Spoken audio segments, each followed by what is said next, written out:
la classe moyenne, quand ils achètent une maison, ils peuvent pas avoir beaucoup mieux que ce qu'ils louent. Je pourrais partir à Courchevel et skier avec des milliardaires. Non, je vais au Club Med avec Monsieur Tout-le-Monde, juste j'y vais en vol privé. Quelqu'un qui a beaucoup d'argent mais qui est en mauvaise santé n'est pas riche. Tu peux plus faire un footing, tu peux pas faire une partie de cul un peu énervée. Des célébrités comme DiCaprio ou d'autres sont sponsorisés par des riches. Un peu comme des michetots quoi. Quand t'achètes une expérience, ça te génère de la valeur tout de suite et des dividendes à chaque fois que tu y penseras. Quand tu vois un requin qui est face à toi, je pense que te sentir vulnérable quand t'es riche te permet de ne pas oublier que t'es qu'un humain.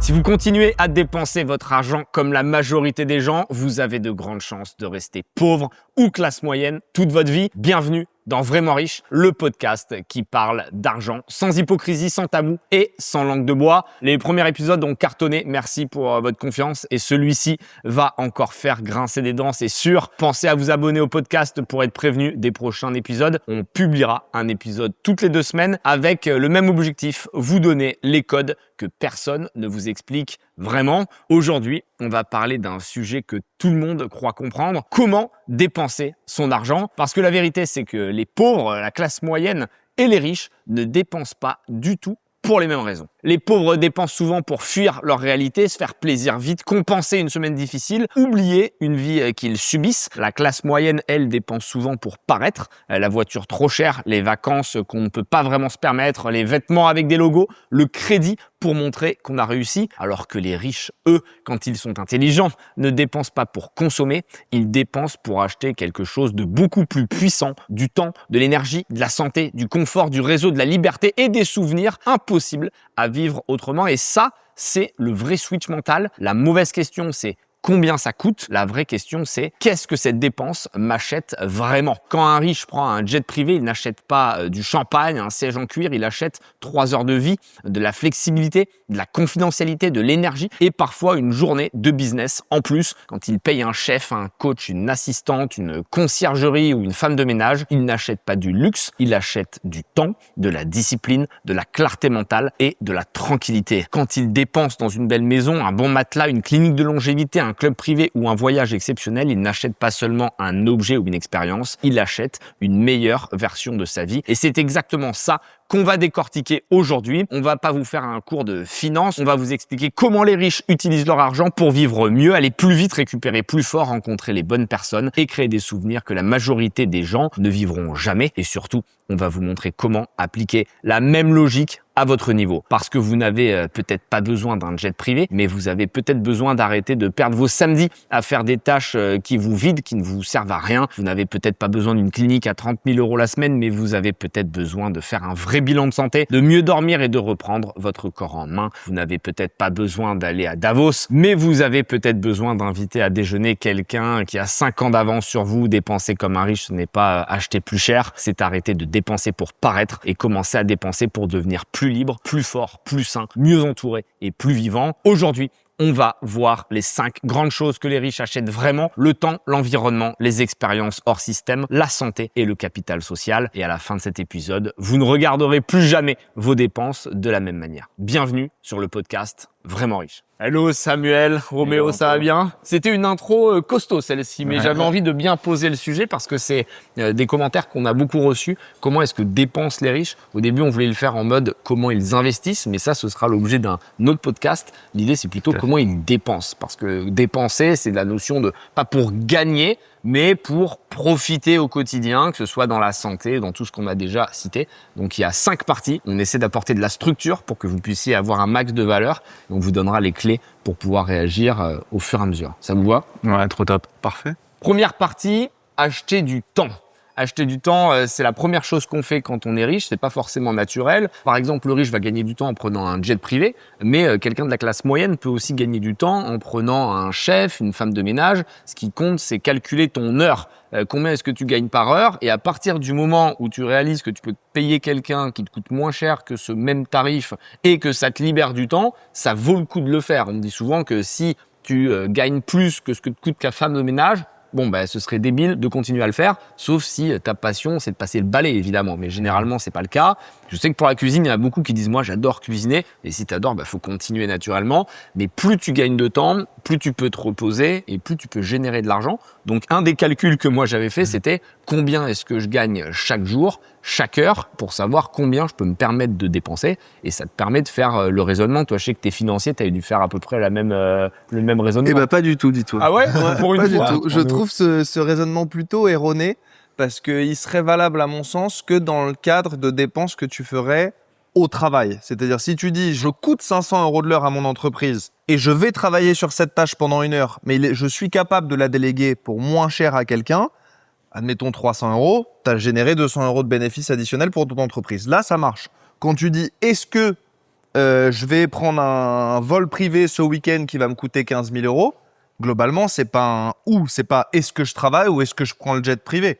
Globalement, c'est une dépense sèche. Donc, je trouve que le rationnel, il est pas, enfin, moi, je le comprends pas. Et en plus de ça, je vais pas le compter en temps gagné. Pour le coup, c'est moi là qui suis pas pragmatique. C'est vraiment en quali. C'est combien je gagne en charge mentale. Tu vois, je me dis pas un vol privé, c'est 2 heures, alors qu'un vol avec escale, plus le temps de l'escale à l'aéroport, la voiture avant, la voiture après, j'ai gagné 6 heures, donc ça vaut les 10 000 € d'écart. Je compte pas du tout comme ça. Je me dis juste, en vrai, je pars en vacances avec mes 2 enfants. Si j'ai 10 heures de voyage avec 2 enfants en bagage, une escale au milieu, 3 heures de voiture à l'arrivée, 2 heures au départ, je vais arriver stressé, tendu, j'aurais embrouillé mes gosses 3 fois dans la journée, je suis pas dans un bon mood pour arriver en vacances. Donc je vais plutôt penser charge mentale que penser argent, très rationalisé. Mais ça veut dire que tu calcules comment tu gagnes par jour pour voir si tu peux te le permettre à minima. C'est-à-dire que si tu vois, je dis n'importe quoi, tu gagnes 1 000 € par jour et que tu dépenses 12 000 de jet, je pense que c'est moins facile à accepter que si tu te dis, je fais mon calcul. Moi, je crois que j'avais calculé, je gagne 50 000 € par jour, à peu près, quand je pars sur une moyenne de 20 millions par an, tu vois, depuis quelques années. Ouais. Bon, ben, je me dis, je pourrais dépenser jusqu'à 50 000 par jour sans taper dans mon argent. Ouais, mais tu finis comme Mike Tyson, là, globalement. si toutefois on... C'est sûr que je me dis pas, je vais fumer 50 000 tous les jours. Faut pas y penser trop, ouais. Non, pour moi, c'est vraiment un sujet de charge mentale. Tu vois, moi, j'ai pris très peu de vols privés dans ma vie, mais ça m'est arrivé, c'est un grand confort. Et je me suis fixé une règle qui est pas liée à l'argent. C'est de me dire, déjà, un vol tout seul, quel que soit le nombre d'escales, je prends un vol commercial standard. Un vol avec ma femme, pareil, ce sera un vol commercial. Sauf si tu as des obligations business. C'est-à-dire que quand tu as des obligations business, c'est différent. Un chef d'entreprise, et nous, c'est pas notre cas, mais un chef d'entreprise qui doit se retrouver à différents endroits en 2 jours. Et Bernard Arnault en parlait d'ailleurs dans le podcast Legend. À un moment, tu n'as pas le choix. Oui. C'est-à-dire que tu dois faire un vol par jour, il n'y a pas les bonnes correspondances. Ça, c'est un déplacement professionnel et ton entreprise juge que ton temps vaut tellement qu'on ne peut pas attendre. Ou si tu es entrepreneur, si tu es ton propre patron. Ouais. Moi, je pense la question de fond, c'est comment on dépense notre argent à titre perso. Et moi, ma règle sur le vol privé, c'est globalement, si j'ai pas d'enfants, c'est sûr que je prends un vol commercial standard. Si j'ai des enfants et que c'est un vol direct, c'est sûr que c'est un vol commercial standard. Après, typiquement, dans l'exemple, ça m'arrive d'aller au ski. J'habite en Espagne quand je vais au ski dans les Alpes. Quoi qu'il arrive, c'est une escale. Quoi qu'il arrive, j'ai 3 heures de taxi à l'arrivée. Bien souvent, je dois récupérer ma valise à un terminal à l'escale et l'apporter à un autre terminal. Et en plus de ça, les horaires ne coïncident pas, donc je dois passer une nuit à l'aéroport local avant de prendre le taxi le lendemain. Ça, c'est ridicule. Moi, je trouve que c'est une charge mentale trop importante. Et dans des cas extrêmes comme ça, je prends un vol privé qui me coûte au final, c'est ridicule, le vol me coûte 2 fois plus cher que ma semaine au ski. Mais c'est comme ça que je priorise. Je pourrais partir à Courchevel 1850 et skier avec des milliardaires. Non, je vais au Club Med avec Monsieur Tout le Monde, juste j'y vais en vol privé pour m'éviter l'énorme traquenard de faire une journée de voyage à l'aller, une journée de voyage au retour. Comme la plupart des riches, tu veux éviter la friction. Et c'est ce qu'ils vont essayer d'optimiser, le focus, arriver dans de meilleures dispositions. On a tous vécu ça quand tu te lèves à 5 h du matin pour aller en vacances. Ça tue ton premier jour parce que tu arrives, tu es fatigué, tu es en jet lag, etc. Alors que si tu te mets à l'heure qui t'arrange... Et ça, il y a des nuances. On peut se dire, oui, c'est bien beau, tu voyages en vol privé, tu as beaucoup de chance et compagnie. Mais ça, il y a plein de nuances. C'est-à-dire que la première étape, c'est je prends mon Ryanair à Beauvais à 5h45, tu te lèves à 3h et tu prends ton car pendant 1h30, t'es éclaté. L'étape juste après, tu vas prendre le vol direct de Roissy. Et le luxe absolu qu'on a atteint il n'y a pas très longtemps, avant le jet, c'est celui d'avoir le luxe de pouvoir prendre l'horaire du billet que tu veux. Parce qu'on sait très bien que le vol à 6h45 à Roissy, il est beaucoup moins cher que le vol à 10h30. Bon, bah, si tu te prends déjà la bonne compagnie avec un vol qui décolle à 11h qui est en vol direct, t'as déjà acheté beaucoup de temps et beaucoup de charge mentale en moins, quoi. Et vous vous rappelez de la première fois que vous avez pris un jet privé? Est-ce que c'est une vraie première fois, on s'en rappelle toute sa vie ou pas? Oui, Oui. je m'en rappellerai toute Il ma aime vie. bien. Moi, je suis même pas sûr. Je me souviens que c'était un jet partagé avec des amis. C'était Ok. pas, je payais pas seul. C'est vrai qu'à plusieurs, c'est toujours plus simple parce que tu divises par le nombre de payeurs. Mais après, en fait, tu t'habitues. Hein. C'est bizarre, mais tu t'habitues à tout. C'est un peu le cliché. Et c'est très dur de revenir en arrière. C'est-à-dire que le luxe du privé, quand tu passes la douane rapidement, les gens te tiennent les valises, tu décolles quand tu veux, enfin, c'est vraiment exceptionnel. Honnêtement, ça fait partie des gros luxes et c'est pas vital. C'est-à-dire que tu peux toujours vivre sans le luxe. Faut après regarder le luxe utile et le luxe égo. On va en parler parce qu'il y a plusieurs étapes, plusieurs styles d'achat. Mais c'est vrai que tu gagnes beaucoup de temps. Et sans parler du jet, parce que si on veut que ça parle à un maximum de personnes, je pense que c'est intéressant aussi de parler des petits luxes du quotidien comme payer une femme de ménage, payer un chef, payer un coach de sport, c'est des habitudes qui peuvent vraiment changer ton quotidien. Moi, je n'avais pas le réflexe de prendre une femme de ménage parce qu'en fait, dans ma famille, on n'avait pas de femme de ménage et ça me paraissait être un peu exagéré. Et en réalité, ça te permet de gagner un temps fou parce que le ménage, si tu veux avoir un appartement ou une maison propre, c'est énormément de temps. C'est-à-dire que l'aspirateur, la vaisselle, le linge, changer les draps, c'est vraiment un focus terrible. Malheureusement ou pas, bon, ce sont toujours plutôt les femmes qui s'en occupent. Ça crée encore plus d'inégalités. Ce que je veux dire, c'est que ça te fait un focus complètement fou. Et si tu dois repasser tes chemises et compagnie, moi je me souviens quand j'étais jeune, je travaillais dans des directions juridiques, tu devais passer ta chemise et tout. Enfin, c'était un bordel. Et ça, je ne sais pas combien ça coûte en France. À l'étranger, nous, c'est plutôt 20-25 euros par heure. Il faut se l'offrir le plus tôt possible, à mon avis. Parce que ça te permet de t'enlever, quoi. Ça te permet de t'enlever tellement de pression mentale. Au niveau de quel revenu vous pensez que c'est bon de prendre une femme de ménage? Moi, je pense que c'est un mix de revenus et de temps passé. Parce qu'en vrai, la manière dont j'essaie de le rationaliser, je me dis, tu as 24 heures dans une journée. Tu vas, quoi qu'il arrive, passer au moins 8 heures à dormir, sinon c'est mal. Et si vous le faites pas, on vous encourage 7-8 heures minimum. Ouais. C'est ce qui est recommandé pour la santé mentale. Donc déjà, tu as enlevé un tiers de ta journée, tu es en train de dormir. Ensuite, tu vas bosser. Tu vas bosser minimum 8-10 heures. Okay, donc du coup, il te reste plus que 6 heures à vivre. Sur ces moments-là, sur ces 6 heures-là, globalement, bah, tu as tes temps de trajet aller-retour au boulot. Si tu n'as pas de chance, tu tapes déjà 1 heure, 1 heure et demie. Il va te rester 4-5 heures. Et derrière, si tu rajoutes que dans ce temps-là, les 4-5 heures que tu as pour toi, tu veux pouvoir faire ton ménage, pouvoir faire à manger, pouvoir faire tes courses, pouvoir voir tes gosses, pouvoir voir ta femme et pouvoir un peu de temps pour toi, en fait, ça rentre pas. Ouais, c'est clair. Et donc, du coup, pour moi, c'est plus un ratio de j'ai combien de temps libre dans une journée plutôt de combien je gagne. Si tu as la chance de gagner 4 000 euros par mois et tu bosses 3 heures par jour, bah, en vrai, je considérais que faire ton ménage 1 heure par jour, c'est pas déconnant. Pourquoi pas? Si tu as du temps. Ouais. Par contre, si tu gagnes cette même somme d'argent, mais que tu n'as que 3 heures de disponible par jour, donne 15 euros ou 20 euros à une femme de ménage et passe du temps à regarder ta femme ou à jouer avec tes gosses. Tu vois, c'est plus important clair. À mon sens. Et ça te permet d'être de bonne humeur, effectivement, parce que le ménage, c'est pas une tâche qui t'éclate beaucoup. Et c'est important aussi d'avoir un capital sympathie par jour. Je pense qu'on peut pas tous être heureux pendant 3 heures et être sympa. Donc, plus tu fais des activités qui te plaisent, mieux c'est, et je le vois autour de moi, les riches font en sorte de ne se concentrer que sur ce qu'ils apprécient. Et moi, c'est ce que je fais aussi aujourd'hui. J'ai la chance d'avoir du staff qui peut m'aider et ça me permet d'avoir une disponibilité mentale intéressante quand je suis avec ma copine ou avec des potes pour me concentrer sur les bons moments. Et je pense que ça, c'est la vraie richesse, c'est la liberté de faire ce que t'aimes, la liberté de mettre l'énergie où tu as envie. Et même un coach de sport, ça te fait pas forcément gagner du temps, c'est plutôt, ça te fait concentrer, ça te permet d'avoir des résultats plus rapides parce qu'il va te pousser un peu plus dans les retranchements. Tu sais qui vient, donc tu l'as payé, tu es obligé de le faire. Je trouve vraiment que c'est une chance incroyable et je vous invite tous à sélectionner les moments que vous détestez le plus de votre journée et vous dire, ok, ça je veux plus le faire. Tu vois, que ce soit le ménage, la bouffe, le coaching si t'es pas assez, un chauffeur, un homme à tout faire, un jardinier. Tu vois, il y a plein de possibilités. Dans un autre registre que j'ai appris à faire récemment, grâce à toi d'ailleurs, quand tu m'avais invité, c'est le chef privé à domicile.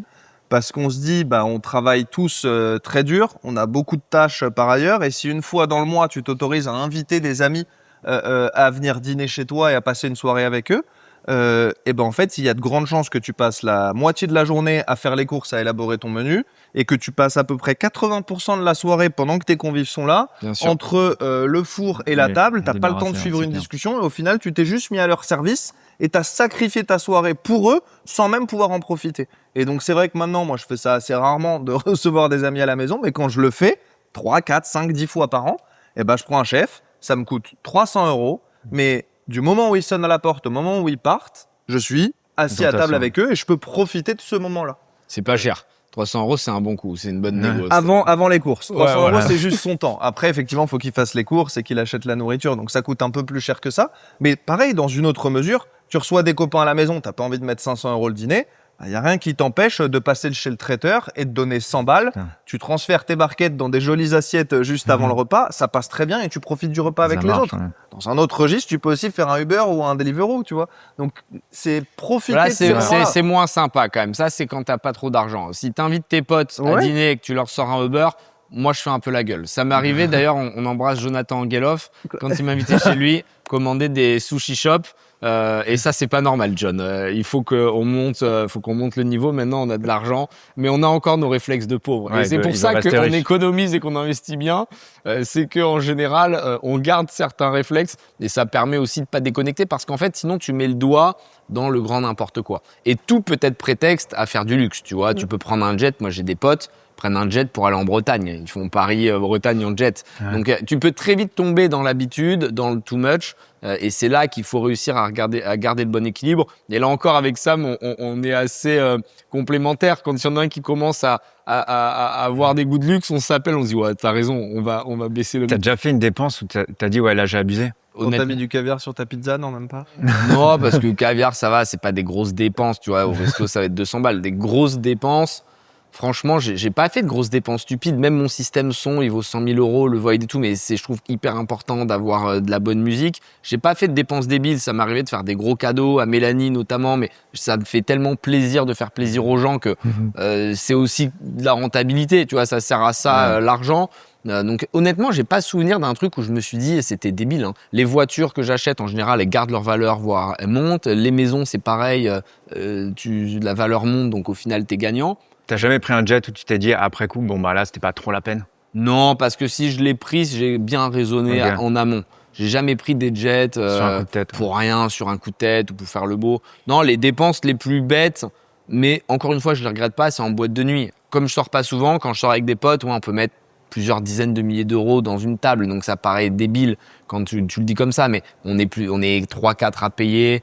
Et on le fait pas souvent. Le problème, c'est que dans les bons endroits pour sortir, à Ibiza, Mykonos et Ouais, t'es compagnie, obligé. si tu veux avoir une bonne table, et les gens, il y en a qui pensent qu'on exagère et qu'on mytho, parce que je comprends, c'est complètement décorrélé de toute réalité, mais à 5 000 €, t'as la pire table de la boîte. À 5 000 €, t'es à côté c'est des dingue. chiottes et tu dois tenir la porte. C'est vraiment terrible. Non, une bonne table, ça peut aller entre 10 à 100 000 €. D'ailleurs, dans les commentaires, il y a une question qui remonte souvent, c'est quelle est la plus grosse dépense que vous avez faite et est-ce que vous êtes content de l'avoir fait ou pas? Plus grosse dépense. Je pense que c'est nos maisons à tous les deux. Et tous les Ah deux, on ouais. est très contents de l'avoir fait. Ouais, de ça, toute je le façon. vois pas comme une dépense, moi. Je le vois plutôt comme un investissement. Mais oui, admettons, c'est les maisons, les voitures, les jets, les tables en boîte de nuit. Mais bon, ça, c'est vraiment des dépenses un peu bêtes. Moi, les vêtements, j'en vois un peu la purée quand même. Bon, on va en parler tout à l'heure. Toi, Samuel? Ouais, il y a une dépense que je regrette un petit peu. C'est que j'ai acheté une belle voiture, un classe G, que j'aime bien, mais je trouve que c'est trop cher pour ce que c'est. Et souvent, je monte dedans, je me dis, bon, c'est cool, mais j'aurais été très content avec une voiture à 2 fois moins cher. Voilà. Oui, mais ça, tu vas pas perdre de l'argent. C'est pas une dépense. Ça garde la cote, les classes G. Ouais, Donc- mais il y a un truc un peu statutaire à l'intérieur qui fait que je suis pas toujours très à l'aise dedans. Mais c'est sympa quand t'appuies sur le Alors ça, c'est champignon. marrant. C'est un truc qui ne m'arriverait jamais, quoi. Alors, Ça m'étonne vraiment, je pas. comprends même pas la réflexion. Quand t'es mal à l'aise dans ta voiture parce Un qu'elle est peu. trop belle. Ouais, un peu. Ah ouais, c'est C'est cute, absurde. hein. Mais à partir de quand tu t'es dit, tu l'as conduit, admettons, c'est à partir de la 30e fois où tu t'es dit ça ou très rapidement? Non, 2-3 semaines après, tu vois. Ah ouais, quand même. 2-3 Mais semaines il y a une après. courbe, Après, il y a une c'est courbe la du vie. bonheur. C'est pendant 2-3 semaines, t'es très heureux. À ce qui paraît, c'est 3 semaines et après ça chute. Moi, c'est Ça l'inverse. saute à Tu sais qu'à chaque fois que j'allume le moteur du Brabus, Ouais. le son est tellement beau, c'est tellement agréable que j'apprécie, quoi. C'est comme si tu as une belle copine, chaque matin tu la vois, tu te dis qu'est-ce qu'elle est belle, tu vois, tu te lasses pas de la qualité. Tu verras que c'est très dur de trouver un bon 4x4, tu vois, parce que là j'ai un Urus.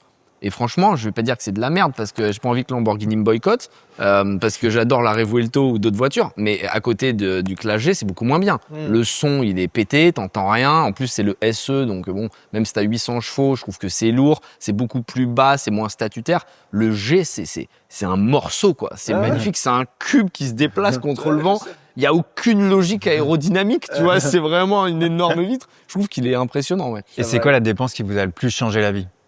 Bah moi là très récemment on l'a appelé Family Assistant à la maison. Okay. Donc c'est une dame qui vit chez nous globalement et qui nous aide dans toutes les tâches quotidiennes. Elle est pas nounou parce que ça tient très à cœur à ma femme et à moi de les habiller le matin, les enfants, de les emmener à l'école, de les doucher, de leur lire les histoires et tout. Mais toutes les petites frictions que tu as au milieu qui te font perdre du temps, aller faire les courses, faire à manger, aller chercher un colis au point relais, aller acheter des médicaments, aller acheter un outil que tu as perdu. Et bah globalement, bah, toutes ces choses-là, mis bout à bout, bah, ça te consomme bien 4, 5, 6 heures par jour. Et de pouvoir, en un claquement de doigts, à peu de choses près, pouvoir avoir quelqu'un qui fait tout ça pour toi, bah, ça fait que tout ce temps que tu as gagné, et bah, tu peux le mettre dans des choses que tu valorises davantage. Et là, tu peux y mettre ce que tu veux. Moi, ça peut être jouer au golf, passer du temps avec mes enfants, passer du temps avec ma femme, faire du sport, aller au hammam. Et tout ça, pour le coup, ça change vraiment la vie. Au hammam. Au hammam. Je me suis mis un beau hammam dans ma douche. Et ça coûte combien une famille assistante comme ça? Bah, je pense que ça dépend un petit peu, mais nous, c'est quelqu'un qui coûte 2000 € par mois et qui est logé chez nous. Ouais, le staff aussi, je répondrai la même chose. C'est vraiment un luxe discret, on va dire. C'est pas show-off, c'est pas bling-bling, mais ça change ton quotidien. Que ce soit pour ta copine, pour toi, pour tes enfants, si t'en as, ça te permet vraiment d'être concentré sur l'essentiel et ça t'enlève toutes les tâches un peu ingrates de la journée. Pour moi, le staff, c'est vraiment ce qui a changé la vie. Et évidemment, les maisons, et c'est la partie 2 que je vous propose d'aborder, qui est intéressante, c'est le lieu de vie et les vêtements. Les deux sont assez éloignés, mais malgré tout, on va dire que c'est le kiff du quotidien. Et moi, pendant longtemps, j'ai dit sur les réseaux sociaux, n'achetez pas votre résidence principale. Et je confirme que tant que t'es pas riche, je trouve que c'est une aberration de dépenser de l'argent dans ta résidence principale, d'avoir des crédits, de te mettre de la pression, parce qu'au final, t'es plus mobile, tu peux plus déménager facilement. Il suffit que les taxes changent dans ton pays, notamment en France, tu peux te retrouver à payer des trucs en plus. Vraiment, c'est pas une priorité et je pense qu'au début de ta vie, tu dois louer parce que ça te permet d'avoir un max de flexibilité et d'être concentré. Parce qu'une maison, au final, même si c'est ultra agréable et je vais donner les points forts après, c'est aussi beaucoup de temps perdu. Il y a toujours un problème. T'as peur parce qu'il y a une tempête, quelqu'un a abîmé un carrelage. Enfin, c'est l'enfer à gérer au quotidien. Et si t'as pas les moyens de vraiment l'assumer, d'avoir des personnes qui t'aident, je trouve que c'est du temps perdu. Maintenant, la qualité, quand t'as eu les moyens et que t'as réussi à pouvoir te créer ta résidence principale, ta maison qui te plaît, où t'as fait ta déco, où tu te sens chez toi, c'est vrai que ça crée aussi un rapport émotionnel à ton endroit et que ça te permet d'être plus concentré sur ton exécution. Moi, j'adore être dans un bel endroit qui me correspond, qui me plaît, que j'ai choisi, de manière à bosser comme un chien. Et le soir, si je dîne dehors sur la terrasse ou le week-end, j'ai envie de kiffer, là, vraiment, c'est agréable. Et donc, c'est vrai que c'est cool, passer un certain stade, de pouvoir ancrer quelque chose avec ta famille pour créer des moments, on va dire, des souvenirs. Et on sait que notamment pour les enfants, c'est important d'avoir un cadre qui va rester dans ta tête toute ta vie et qui sera l'endroit où tu as grandi. Donc le bien, c'est pas que investir son argent, ça peut aussi être un outil de performance. Je trouve, parce que tu vas adapter ta maison. Moi, tu vois, j'ai fait un super gym, j'ai un spa avec le sauna, le table de massage, des choses que je vais utiliser au quotidien. J'ai fait un grand bureau, j'ai pu me le set-up comme je veux. Et donc, ça te permet vraiment d'avoir tout à disposition. Si t'aimes le golf, par exemple, tu peux mettre un simulateur de golf comme Samuel. Enfin, tu vas optimiser pour gagner du temps. T'as plus besoin de partir à la salle de sport. Il y a aussi un côté validation, c'est-à-dire que c'est agréable de pouvoir inviter tes amis, de pouvoir partager, de pouvoir montrer quelque part aussi ta réussite et ta crédibilité. C'est marrant, moi je l'ai observé quand j'avais pas d'appartement, en tout cas que je louais un petit truc. Les gens avaient du mal à croire que j'avais de l'argent, que j'avais réussi, parce qu'ils s'arrêtaient sur cette maison. Et en France, il y a le côté résidence principale. C'est d'ailleurs le premier achat que les gens font, ce qui est à mon sens une bêtise, puisque tu vas cramer toute ta capacité d'endettement, parce que tu vas avoir une banque et au-dessus de 30% d'endettement versus ce que tu as, les banques elles disent stop, je veux plus te prêter. Donc en fait, tu peux plus acheter à côté et donc plus te créer de rendement. Et donc, j'aurais tendance, moi, plutôt à commencer par de l'achat pour faire du locatif, acheter des biens que tu vas mettre en location et que tu vas autofinancer avec les loyers qui vont rentrer. Et comme ça, tu as toujours une capacité d'endettement si tu vas avoir des banques pour en faire d'autres. Alors que si tu commences par ta RP, ta résidence principale, histoire réglée, et tu dois rembourser toi-même ton crédit pendant 20 ans. Mais en fait, moi, c'est impossible que je me projette à 20 ans. C'est beaucoup trop long. Moi, ce que j'aime, c'est des cycles. Et je pense qu'un humain n'est plus fait pour travailler pendant des années comme nos grands-parents à l'époque. Ils rentraient chez Coca-Cola, ils finissaient chez Coca-Cola. Ouais. Non, aujourd'hui, tu vis en France, le lendemain, tu vis en Espagne, et puis après, tu vas en Grèce, et puis après... Tu vois, c'est ça. Aujourd'hui, on est dans le digital, tu peux bosser de n'importe où. Je pense que la vraie liberté, au-delà du temps qu'on a évoqué dans la première partie, c'est de pouvoir te déplacer facilement et d'avoir une résidence principale qui répond à tes besoins. Moi, j'adore le soleil, j'adore la mer, j'adore me baigner. Je suis malheureux à Paris. Et t'as été plus efficace d'être dans cette maison, tu l'as senti ou... Beaucoup plus, oui. En fait, je travaillais plus à Paris en termes d'heures, mais beaucoup moins efficacement. Et je réalisais que je travaillais devant mon ordinateur le soir, le week-end, parce que j'avais rien d'autre à faire. La réalité, c'est que si tu passes 3 heures sur ton écran, mais que tu es efficace 1 heure, 1 heure et demie, ça sert à rien. Donc, je préfère là vraiment travailler, même si j'ai toujours une grosse charge de travail. La piscine, je pense, je suis celui qui en profite le moins. Mes potes ou ma copine, parce que je suis focus. Mais le fait de savoir que je peux y aller, déjà me suffit à m'en remplir. Ouais. Et le week-end, au moins, je sais que je peux kiffer et ça, c'est super agréable. Toi aussi, tu as une maison incroyable. Tu l'as senti, ça, que dès que tu es arrivé dans ta maison, ouais, je bosse mieux? Ou une fois que tu as upgrade ton lieu de résidence, tu l'as senti, ça? Plusieurs choses, je pense. Déjà en proportion, effectivement, et je crois pas que je te rejoigne sur de pas du tout acheter sa résidence principale, mais je pense que la résidence principale, ou en tout cas où tu vis, au quotidien, doit représenter une majorité de ta dépense. Il y avait, je sais plus qui disait ça, mais il disait le bonheur, c'est pas juste 5 semaines par an pendant tes vacances ou 2 jours par semaine le week-end. Le bonheur, c'est à quoi ça ressemble tous les soirs, comment tu dis bonjour à ta femme, comment tu te lèves, à quoi ressemblent tes soirées, à quoi ressemblent tes journées tous les jours. Et de se dire que tu vas passer 80% de ton temps chez toi, bah moi, ça me choque pas de dire bah je mets 80% de mon patrimoine là où je passe 80% de mon temps. Donc, j'ai ma maison qui représente une partie que beaucoup financièrement jugeraient comme déraisonnable. Et je sais qu'on a la même approche, on a mis une grosse proportion de nos patrimoines respectifs dans notre résidence principale, c'est plus de 50%. C'est énorme, mais parce que, 1, tu y passes beaucoup de temps, et 2, pour les jobs qu'on a, qui sont intellectuellement très stressants, comme beaucoup d'entrepreneurs et même beaucoup de gens globalement dans la vie, le fait de juste pouvoir respirer, tu sors sur ta terrasse, tu vois la mer, tu vois les montagnes, tu vois le ciel bleu. En vrai, c'est super sous-coté. Moi, j'ai vécu à Paris pendant 35 ans. Je trouve que le ciel bleu, c'est le truc le plus sous-coté au monde. Moi, je viens ici en Espagne, je paye des centaines de milliers d'euros d'impôts en plus qu'en France. Et j'ai acheté juste le ciel bleu en vrai et les gens qui sont détendus et qui sont pas, tu vois, jaloux. En vrai, sur ton mindset, c'est un impact énorme où moi, bah, le week-end, je vais à la plage et je fais des châteaux de sable. Je retourne au bureau le lundi. Je suis détendu. C'est pas la même chose que si j'étais, tu vois, sur la terrasse d'un café avec une voiture de police qui clignote et qui braille toutes les 5 minutes et avec l'angoisse de prendre ton téléphone dans ta poche et pas sur la table. Tu vois, genre, ça te met dans un mindset où tu restartes vraiment chaque week-end et ça, c'est un vrai luxe, je trouve. On peut conseiller aux gens d'oser prendre des risques dans leur lieu de vie. Parce que très souvent, on reste enfermé un peu dans la rat race parce qu'on se dit c'est normal d'être à Paris, tout le monde est à Paris pour travailler, mais si vous avez la possibilité d'aller dans une autre ville, essayez de le faire parce qu'effectivement, ça va changer votre vie. On ne se rend pas compte à quel point l'endroit où tu évolues au quotidien peut avoir un impact colossal sur ton plaisir au quotidien.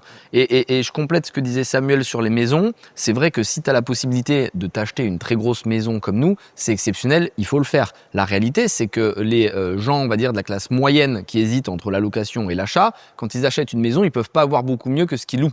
Et ça, c'est une différence, parce que nous, on pourrait pas louer une maison comme ça, parce que ça n'existe pas la location. Tu peux avoir mieux en louant qu'en achetant. Oui, comme ça, donc c'est pour ça que, tu vois, ça marche pas trop, ce raisonnement, parce que je suis d'accord. si tu loues et que tu peux avoir aussi bien que ce que tu achètes, il n'y a pas d'intérêt. Par contre, si effectivement tu peux acheter quelque chose de beaucoup mieux, il faut le faire. Mais quelqu'un qui est capable de prendre un petit crédit pour acheter une maison, parfois il se retrouve dans plus petit que ce qu'il louait. Et donc tu as la corde au cou et tu deviens dépendant de ton travail parce que tu ne peux plus l'arrêter. Si tu arrêtes ton boulot, tu sais que tu peux plus rembourser ton crédit, tu t'es mis toi-même dans un cycle terrible. Donc, en tout cas, moi, ce que je conseille, c'est vraiment essayer de gagner un max d'argent. Et quand vous pouvez faire un vrai écart, faites-le parce que ça joue beaucoup. Et la maison, c'est quelque chose chez les riches qui est ancré. Quelqu'un qui a sa maison, qui peut inviter ses amis, je sais que c'est quelque chose qui leur tient à cœur. Oui, mais mon sujet des proportions, tu vois, quand je dis tu passes 80% de ton temps chez toi, ça ne me choque pas que ce soit 80% de ton patrimoine. C'est grossier évidemment, mais j'ai le même raisonnement pour le bureau, pour le lit, où c'est des choses où quand tu passes beaucoup de temps, je pense que ça mérite d'y investir.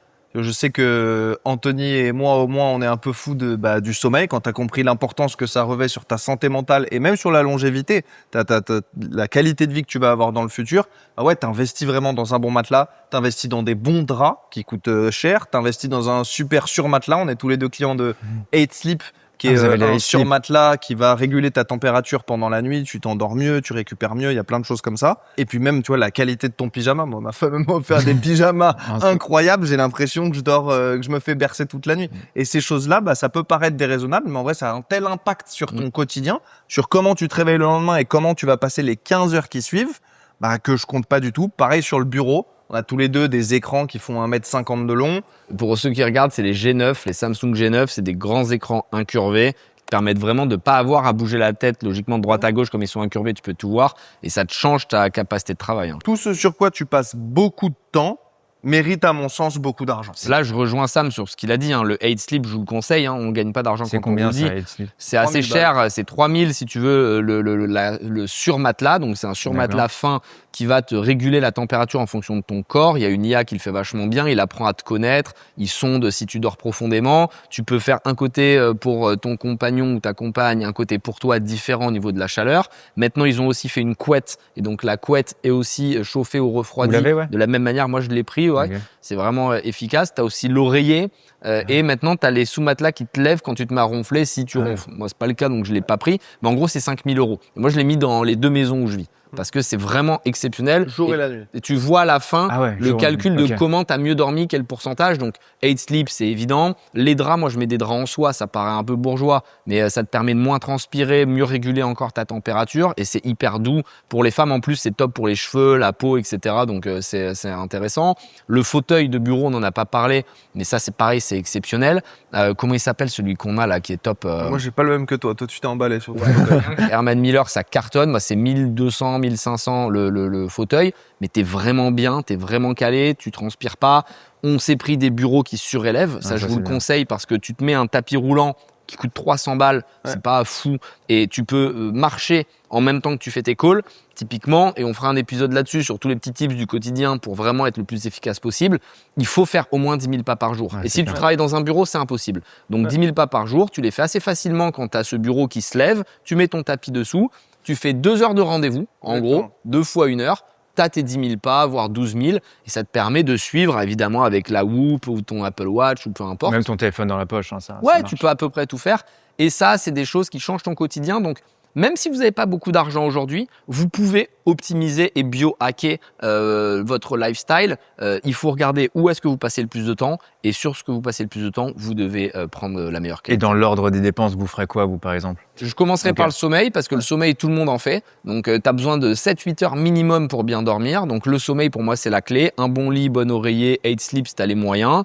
Et puis après, c'est la zone de travail puisque c'est là que tu passes une grosse partie de ta journée. Donc, bureau, écran, clavier ergonomique. C'est-à-dire que tu vois, tu as la plupart des claviers qui sont droits. Et donc, si tu regardes, tes mains sont comme ça pour taper. Alors que quand tu as un ergonomique, le clavier, il est orienté comme ça et tu tapes comme ça. Et ça t'évite d'avoir des tendinites, ça t'évite de te casser le poignet. Idem pour la souris. Tu ne tiens pas une souris dans ce sens. Parce que la souris, tu vois que ton poignet n'est pas naturel, tu la tiens comme ça et donc tu la tiens verticale. Donc souris ergonomique et aussi travaille beaucoup sur les lumières. C'est de plus en plus important. La lumière dans ta maison, il faut qu'elle soit tamisée. Tu peux te mettre aussi des panneaux LED pour le matin t'en faire 10 minutes. Ça, c'est important. Et puis le sport, investir un peu dans du sport. C'est pour moi des trucs qui sont pas trop chers, en tout cas qui sont abordables et qui peuvent changer ton quotidien. Tu vois, tu disais 8 Sleep, le surmatelas, si tu as les moyens de te le payer.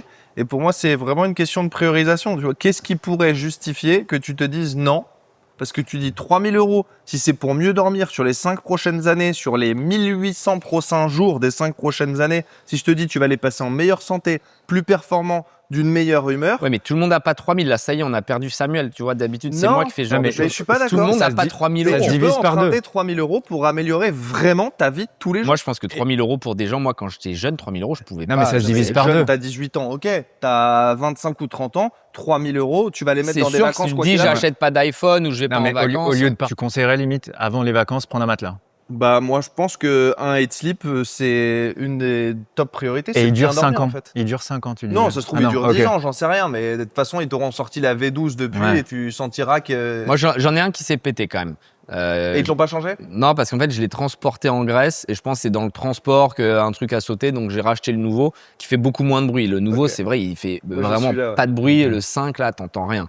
Encore une fois, on vous parraine pas. Hein. C'est vraiment parce qu'on y croit que c'est important. Quelqu'un qui a beaucoup d'argent mais qui est en mauvaise santé, pour moi, n'est pas riche. Ouais, je suis d'accord. Pour moi, la Ouais, richesse, 100%. c'est réussir à avoir 3 trucs clés. C'est beaucoup d'argent, un corps en bonne santé et une vie sociale intéressante. Une tête en bonne santé, tu peux dire quoi. Mais Ouais. tu peux le mettre dans Ouais, vie sociale en bonne Ouais, santé. dans vie sociale, tu vois, c'est-à-dire mec qui vit seul comme un ouf dans sa maison, qui a pas d'amis, pas de meuf, ou inversement, pas de mari. Je trouve que c'est triste, tu vois, t'as quand même besoin d'être dans le partage. Ouais, ouais. Plus t'as d'argent, plus t'es content de partager.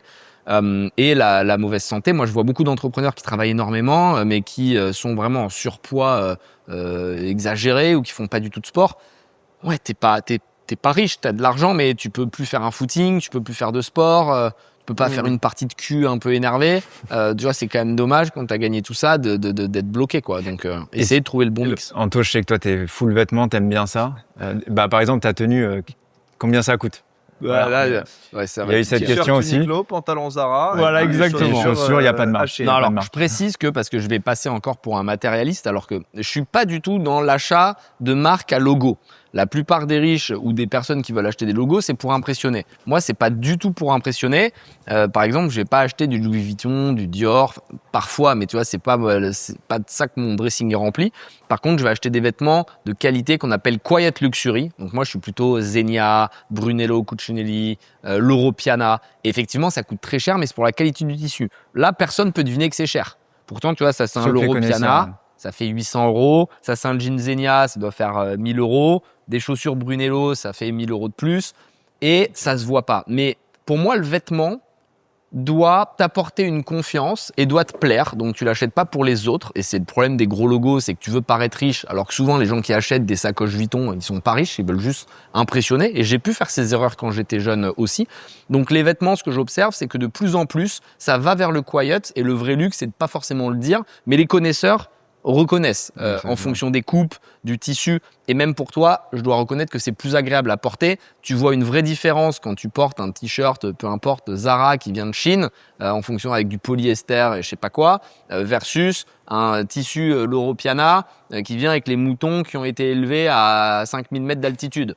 Bon, bah, c'est exactement, Ouais, et c'est exactement. leur promesse, hein, c'est ce qu'ils vendent. Ouais, c'est ce qu'il faut. Ouais, mais mon point, c'est qu'il y a peut-être un mouton à 4500 mètres d'altitude qui a été utilisé en t-shirt et qui est vendu 120 €, tu vois. Là, tu as fait le grand écart entre le t-shirt à 20 € et le t-shirt à 1000 €. Moi, là où j'ai beaucoup de mal, c'est que je pense que le mouton à 4005, il vaut 100 € le t-shirt et pas 1000 €. Il y a Cet forcément écart-là, du je le trouve marketing. injouable, injustifiable. Les marges dans le luxe sont folles. Ouais, Il est c'est vrai. Enfin, moi, j'arrive pas à le justifier. Il y a mais- forcément des abus et ça reste fou d'acheter ces t-shirts. C'est-à-dire que je vais pas essayer de vous dire que c'est pragmatique, ça n'a pas de sens. Mais il n'y a pas de compétition possible entre des marques, on va dire classiques, et les marques que j'ai citées pour la coupe, pour l'ensemble, la qualité des matières. C'est vraiment agréable. Et ce qui est cool avec ces marques, pour être très franc, c'est encore une fois que tu gagnes du temps. Je pense que je pourrais trouver des équivalents qui sont moins chers et peut-être trouver une marque qui fait des super t-shirts et une autre qui fait des jeans et une autre. Là, la réalité, c'est que tu vas chez eux, la sélection est tellement bien faite, la boutique est tellement belle, ils te connaissent par cœur, ils t'ont présélectionné parce que tu dois prendre rendez-vous dans ces boutiques. C'est pas t'y vas comme ça.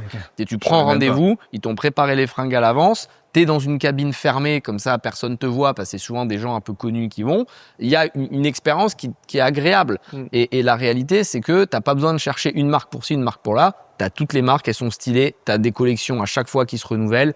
C'est la facilité. Maintenant, c'est vraiment quand t'as atteint un stade qui est très élevé. Pour moi, ça représente rien par an, mais pour quelqu'un qui a des salaires normaux, c'est absurde de le faire. Je l'aurais jamais fait il y a 5 ans. Je trouve ça absurde personnellement. Tu vois, je juge pas, mais je trouve ça absurde. Je suis incapable de mettre plus de 100 € dans un t-shirt. Je trouve que c'est déraisonnable. Tu Je me souviens d'une anecdote, un jour il vient chez moi, c'était il y a 2-3 ans, et il avait un peu froid, il dit je peux t'emprunter un sweat ou je sais pas quoi, je dis ouais bien sûr, et je vais lui chercher un sweat à capuche un Vuitton. hoodie, et je lui donne le hoodie, je dis bah tiens prends-le, et il regarde la marque, je sais plus ce que c'était, Non, il dit mais Vuitton. ça coûte combien? Je dis je sais plus, 5 000, 6 000, il dit ok non merci, j'en Ah veux ouais. pas, je veux pas Je l'abîmer. veux pas te toucher. Non, j'en veux pas. Non, moi, mon plus grand luxe, c'est de bosser en tongs, en short, avec un t-shirt super cool. Uniqlo. Je mets pas Zara, je suis plus Uniqlo, mais et après, pour ce que pourraient penser les gens, je suis un fervent défenseur de la devise l'habit ne fait pas le moine, tu vois. C'est-à-dire, si tu dois me juger par mon apparence,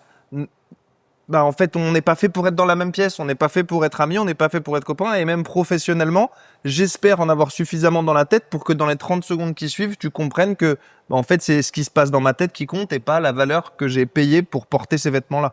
Donc moi, j'arrive vraiment pas à le rationaliser, j'arrive pas à le faire. Et voilà, et je trouve que c'est vraiment, j'ai une petite anecdote, que c'est vraiment conditionné aussi par l'environnement. Tu vois, le discours que je te tiens, moi je vis en espadrille et en tongs, j'ai passé 5 jours à Paris, et on avait un bel hôtel Faubourg Saint-Honoré avec ma femme, et t'as toutes les belles boutiques de luxe. Et je me suis retrouvé dans cet environnement, effectivement, à Paris, où bah, t'es dans cette rue, t'as les belles boutiques, les gens sont beaux, les gens se regardent, ça se juge beaucoup. Tu passes dans une terrasse, ça se regarde. Et je me suis surpris à rentrer chez Berluti, d'ailleurs, où j'ai acheté ces magnifiques baskets. Et je me suis dit, tiens, j'ai les moyens, je vais me lancer, et je vais pas acheter une paire de Nike à 100 € comme je fais d'habitude. Et me suis acheté 2 paires de baskets à 1 000 € la paire, que je trouve exorbitant. Elles sont belles, mais pour moi, ça vaut jamais 1 000 €. Et je me suis retrouvé 1 mois après, là où j'habite en Espagne, sortir dans le petit village, et je me dis, tiens, je mets quelles chaussures? Et je les regarde et je me dis, mais qu'est-ce que j'ai foutu à acheter ce truc-là? Et c'est pas du tout ma came, et je les mets très rarement, je les mets que quand je suis à Paris. Et mon point, c'est de dire qu'en vrai, tes dépenses, qui tu es, comment tu t'habilles et ce à quoi tu veux paraître globalement, bah, est beaucoup défini par l'environnement dans lequel tu vis, les gens que tu côtoies, la ville et compagnie. Et voilà, c'est ma petite anecdote à moi où je me suis dit, tiens, ça me ressemble pas, et pourtant, je me suis bien fait attraper à ce moment-là. Mais même quand tu étais un petit entrepreneur et que bon, bah, voilà, tu devais avoir tes premiers clients, etc., tu te disais pas, ouais, faut que j'ai beaucoup d'allure, faut que j'impressionne un peu. Jamais. T'as jamais eu besoin de ça? Non, jamais. Ça jamais. dépend des métiers. Il y a quand même beaucoup de métiers où la première image que tu renvoies est importante. Et là, on va plus dans le costume, les chemises. Quand tu es un sales ou quelque chose, on va dire, où tu es au contact du client, moi, je considère que c'est important de faire l'effort de respecter la personne que tu as en face de toi. Il y a 2 possibilités. Soit, effectivement, comme Samuel, tu n'es pas sensible au look, etc. Et je répète qu'il faut le faire pour soi. Il ne faut jamais acheter des vêtements pour impressionner les autres. C'est la pire erreur à faire. Mais si tu aimes bien la mode, et moi, je ne suis pas un mec qui regarde les défilés et tout, mais moi, j'aime bien être bien habillé, changer de style. Je le fais pour mon plaisir. Je trouve que c'est OK. Et la deuxième possibilité où ça fait du sens, c'est quand tu veux renvoyer une image positive. Et moi, je sais que quand j'étais jeune, j'avais pas du tout d'argent, je devais faire illusion. Et il y a beaucoup de fake it until you make it. Quand tu arrives bien habillé et avec une montre, parce que c'est bête, mais c'est quand même le symbole d'argent, les gens t'écoutent beaucoup plus parce qu'ils se disent, il est crédible, il a une Rolex, il est bien habillé, bon, c'est un mec qui doit faire de l'argent. Et je suis persuadé que ça joue beaucoup. Et même, je dis n'importe quoi, pour un entretien, quelqu'un qui vient en entretien avec moi et qui a une casquette et un t-shirt dégueulasse, il faut vraiment qu'il soit très très intelligent pour pouvoir me convaincre derrière. Ouais, mais c'est différent. Il peut venir en costume Zara, chemise bien repassée, costume Bien Zara sûr. qu'il a payé 100 balles. Bien sûr. Tu vas pas moins bien le juger que s'il a un costume Zegna ou Bien je sais sûr pas quelle que non. marque t'as cité, tu vois. Non, mais Bien sûr juste que qu'il a non. fait un effort, quoi, en gros. Mais il a fait un effort et au final, c'est une mentalité qui montre que tu veux plaire à l'autre, tu es dans de la séduction. Et c'est pareil quand tu vas dater une meuf ou un mec, bah, c'est quand même agréable d'avoir quelqu'un qui a fait un effort, qui s'est préparé, parce que ça veut dire qu'il t'a respecté et qu'il a passé un peu de temps à se coiffer. C'est bien. Donc après, c'est très personnel et je pense qu'il n'y a pas de bonne réponse. Non, mais Chacun doit trouver son plaisir où il est. Certains, c'est les fringues, d'autres, c'est les voitures, d'autres, c'est un ensemble. Mais n'oubliez pas quand même que, au contraire, moi, je pense que l'habit fait le moine Bah en oui. business, On au moins juge au un début. livre sur sa couverture. Ouais, tu vois, c'est vraiment… Les gens, oui, dans l'idéal, il faut qu'ils lisent tout le livre. Dans la réalité, ils lisent derrière et ils se disent « Ok, j'aime ou j'aime pas ». Et malheureusement, tu es très vite jugé. Et c'est pour ça qu'il faut avoir certaines pièces. Et là, on parle de travail, mais je vais aller dans quelque chose de plus superficiel qui, toi, t'intéresse pas du tout. Mais c'est peut-être le différent pour les auditeurs. Quand tu veux arriver dans un milieu et être intégré, par exemple, dans le milieu des soirées, dans les grandes villes, où tu veux sortir avec des mannequins, où tu veux aller dans les bons endroits. Si tu n'as pas certains codes, tu es immédiatement sorti de ce milieu parce que tu n'appartiens pas. Ils te comprennent pas. Et c'est pareil pour plein de choses, même dans le négatif. Ça veut dire que du coup, tu te déguises pour eux. Parce que tu n'es pas, Sauf tu si fais ça te pas plaît. partie d'eux, et tu te dis c'est comment il faut que je m'habille ou que je me comporte pour qu'il m'accepte, pas pour qui je suis, mais pour qui il pense que je suis. Non, parce que c'est toi aussi qui peux les utiliser. Tu peux le voir différemment. Si tu es Ok, riche, fair tu enough. t'en fous. Tu En vois, business, tu veux réussir Bien à sûr. qu'ils investissent Ouais, c'est quelque important. part. Admettons, tu veux être, et c'est pas le cas, nous on a la chance de travailler en start-up, mais tu es investisseur et tu veux rentrer dans les groupes de traders et compagnie. Bon, bah, ils sont tous en costard avec des Richard Mille. Tu t'achètes une Richard Mille, tu en as rien à foutre, ça te coûte 300, 400 000 euros, mais tu sais que ça va te permettre de gagner plus d'argent après. Bon, Bon, je bah, comprends. tu le fais. Non, mais c'est Et, bien vendu. et pareil pour les soirées, quelqu'un qui adore les soirées. C'est sûr que s'il déteste les montres, je dis pas d'acheter une montre. Mais moi, par exemple, j'aime bien acheter des montres, des trucs. Ça me dérange pas du tout pour appartenir à un groupe, même si encore une fois, c'est pas le cas. Tu me connais, je fais pas de soirée, Ouais, je je m'en sais. fous. Mais ce que je veux dire, c'est que les montres des riches sont fermées. Et je vais vous donner un exemple. Et évidemment, je vous invite pas à le faire. Dans les milieux vraiment soirée, Mykonos, Ibiza, Londres, New York, les meilleures soirées, si tu ne prends pas de la drogue, tu ne peux pas y aller. Parce qu'en fait, tu n'appartiens pas à leur monde. Et donc, si tu n'es pas drogué comme eux, ils se disent, mais qu'est-ce que le mec fait là, tu vois? Parce que souvent, il y a des trucs d'échangisme, de meufs et compagnie. Et donc, en fait, si tu n'arrives pas avec une meuf qui est prête à jouer le jeu avec toi et que tu n'es pas drogué comme eux, ils ne veulent pas de toi dans leur monde. Et dans les riches, il y a vraiment ces groupes qui sont plus ou moins... Les mecs de Saint-Tropez, c'est pas la même ambiance que les mecs d'Ibiza. C'est pas le même mindset, c'est pas les mêmes Pas les attentes mêmes qu'ils codes. ont. Ouais. Et donc, en fait, tout ça, tu dois le comprendre. Et je pense que c'est important d'être un caméléon. Il faut pas se travestir, évidemment, faire des trucs que tu n'as pas envie de faire. Mais globalement, si tu veux appartenir à ces milieux ou réussir à t'intégrer dans certaines le jeu, classes quoi. sociales, tu dois jouer le jeu. C'est normal. Et moi, tu vois, c'est un peu ce que je reproche à certains pauvres et qui nous écoutent. Donc, essayez aussi peut-être de faire évoluer. Moi, je viens vraiment d'un milieu défavorisé. Je grandis dans la rue et compagnie. J'ai pas les codes du tout. Mais j'ai toujours eu la capacité à observer autour de moi comment les gens parlaient, comment ils se comportaient, comment ils mangeaient. Et il y a plein de gens qui disent « Moi, j'en ai rien à foutre, je vais pas me travestir, je suis comme je suis. » Ouais, bah alors à ce moment-là, tu manges avec les doigts, tu dis, tu parles mal, tu dis des insultes à tous les mots et tu parles comme une racaille de banlieue. Bon, mais tu peux pas réussir à être crédible si tu dis « wesh » à la fin de chaque phrase. Donc à un moment, tu es obligé de te travestir et c'est même pas que tu te travestis. C'est que tu t'adaptes en fait. Ouais. L'homme, c'est l'évolution. Donc l'homme a réussi à faire de belles choses parce qu'il a su évoluer et qu'au début, il avait un bâton pour chasser, puis après, il a fait un arc, puis après, il a fait un flingue. Ben, c'est la même chose.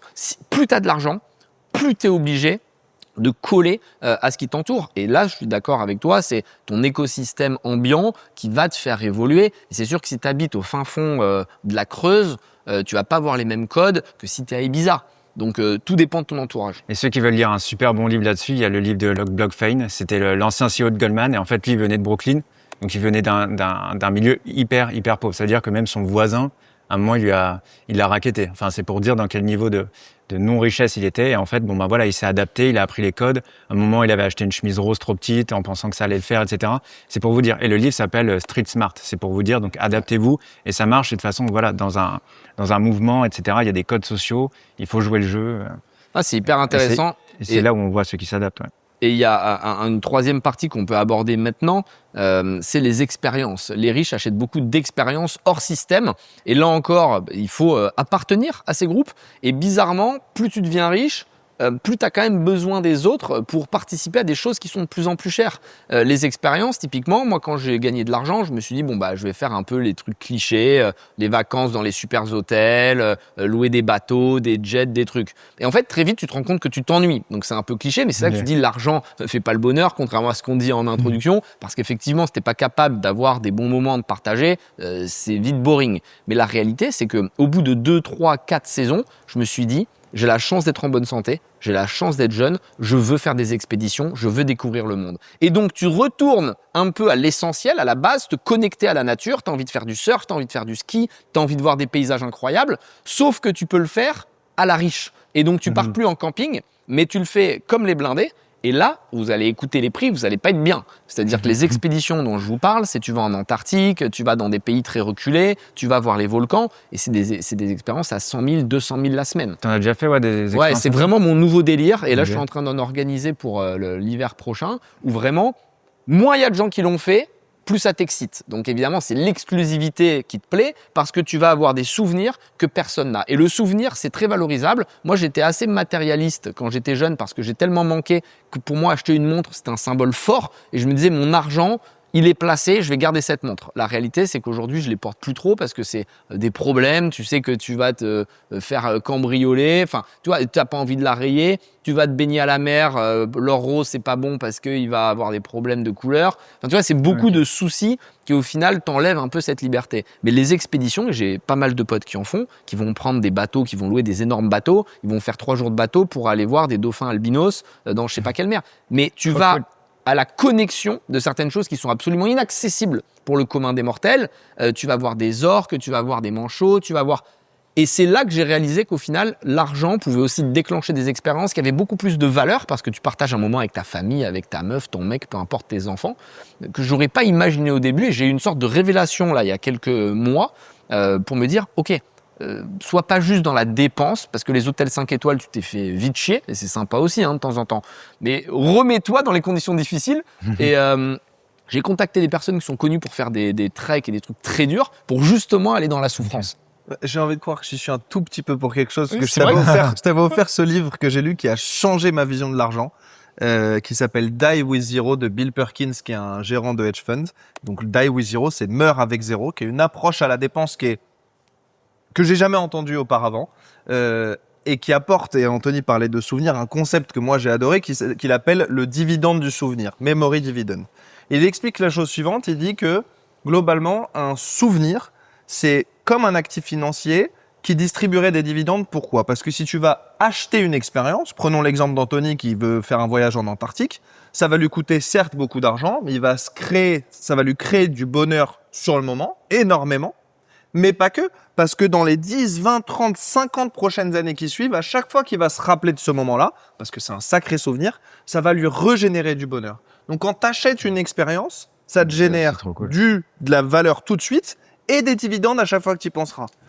Plus important encore, si tu transformes encore le concept, tu dis ça veut dire que plus je me paye cette expérience tôt dans ma vie, plus elle va me générer des dividendes pendant longtemps. Donc ne repousse pas à plus tard encore parce que ça va payer des années.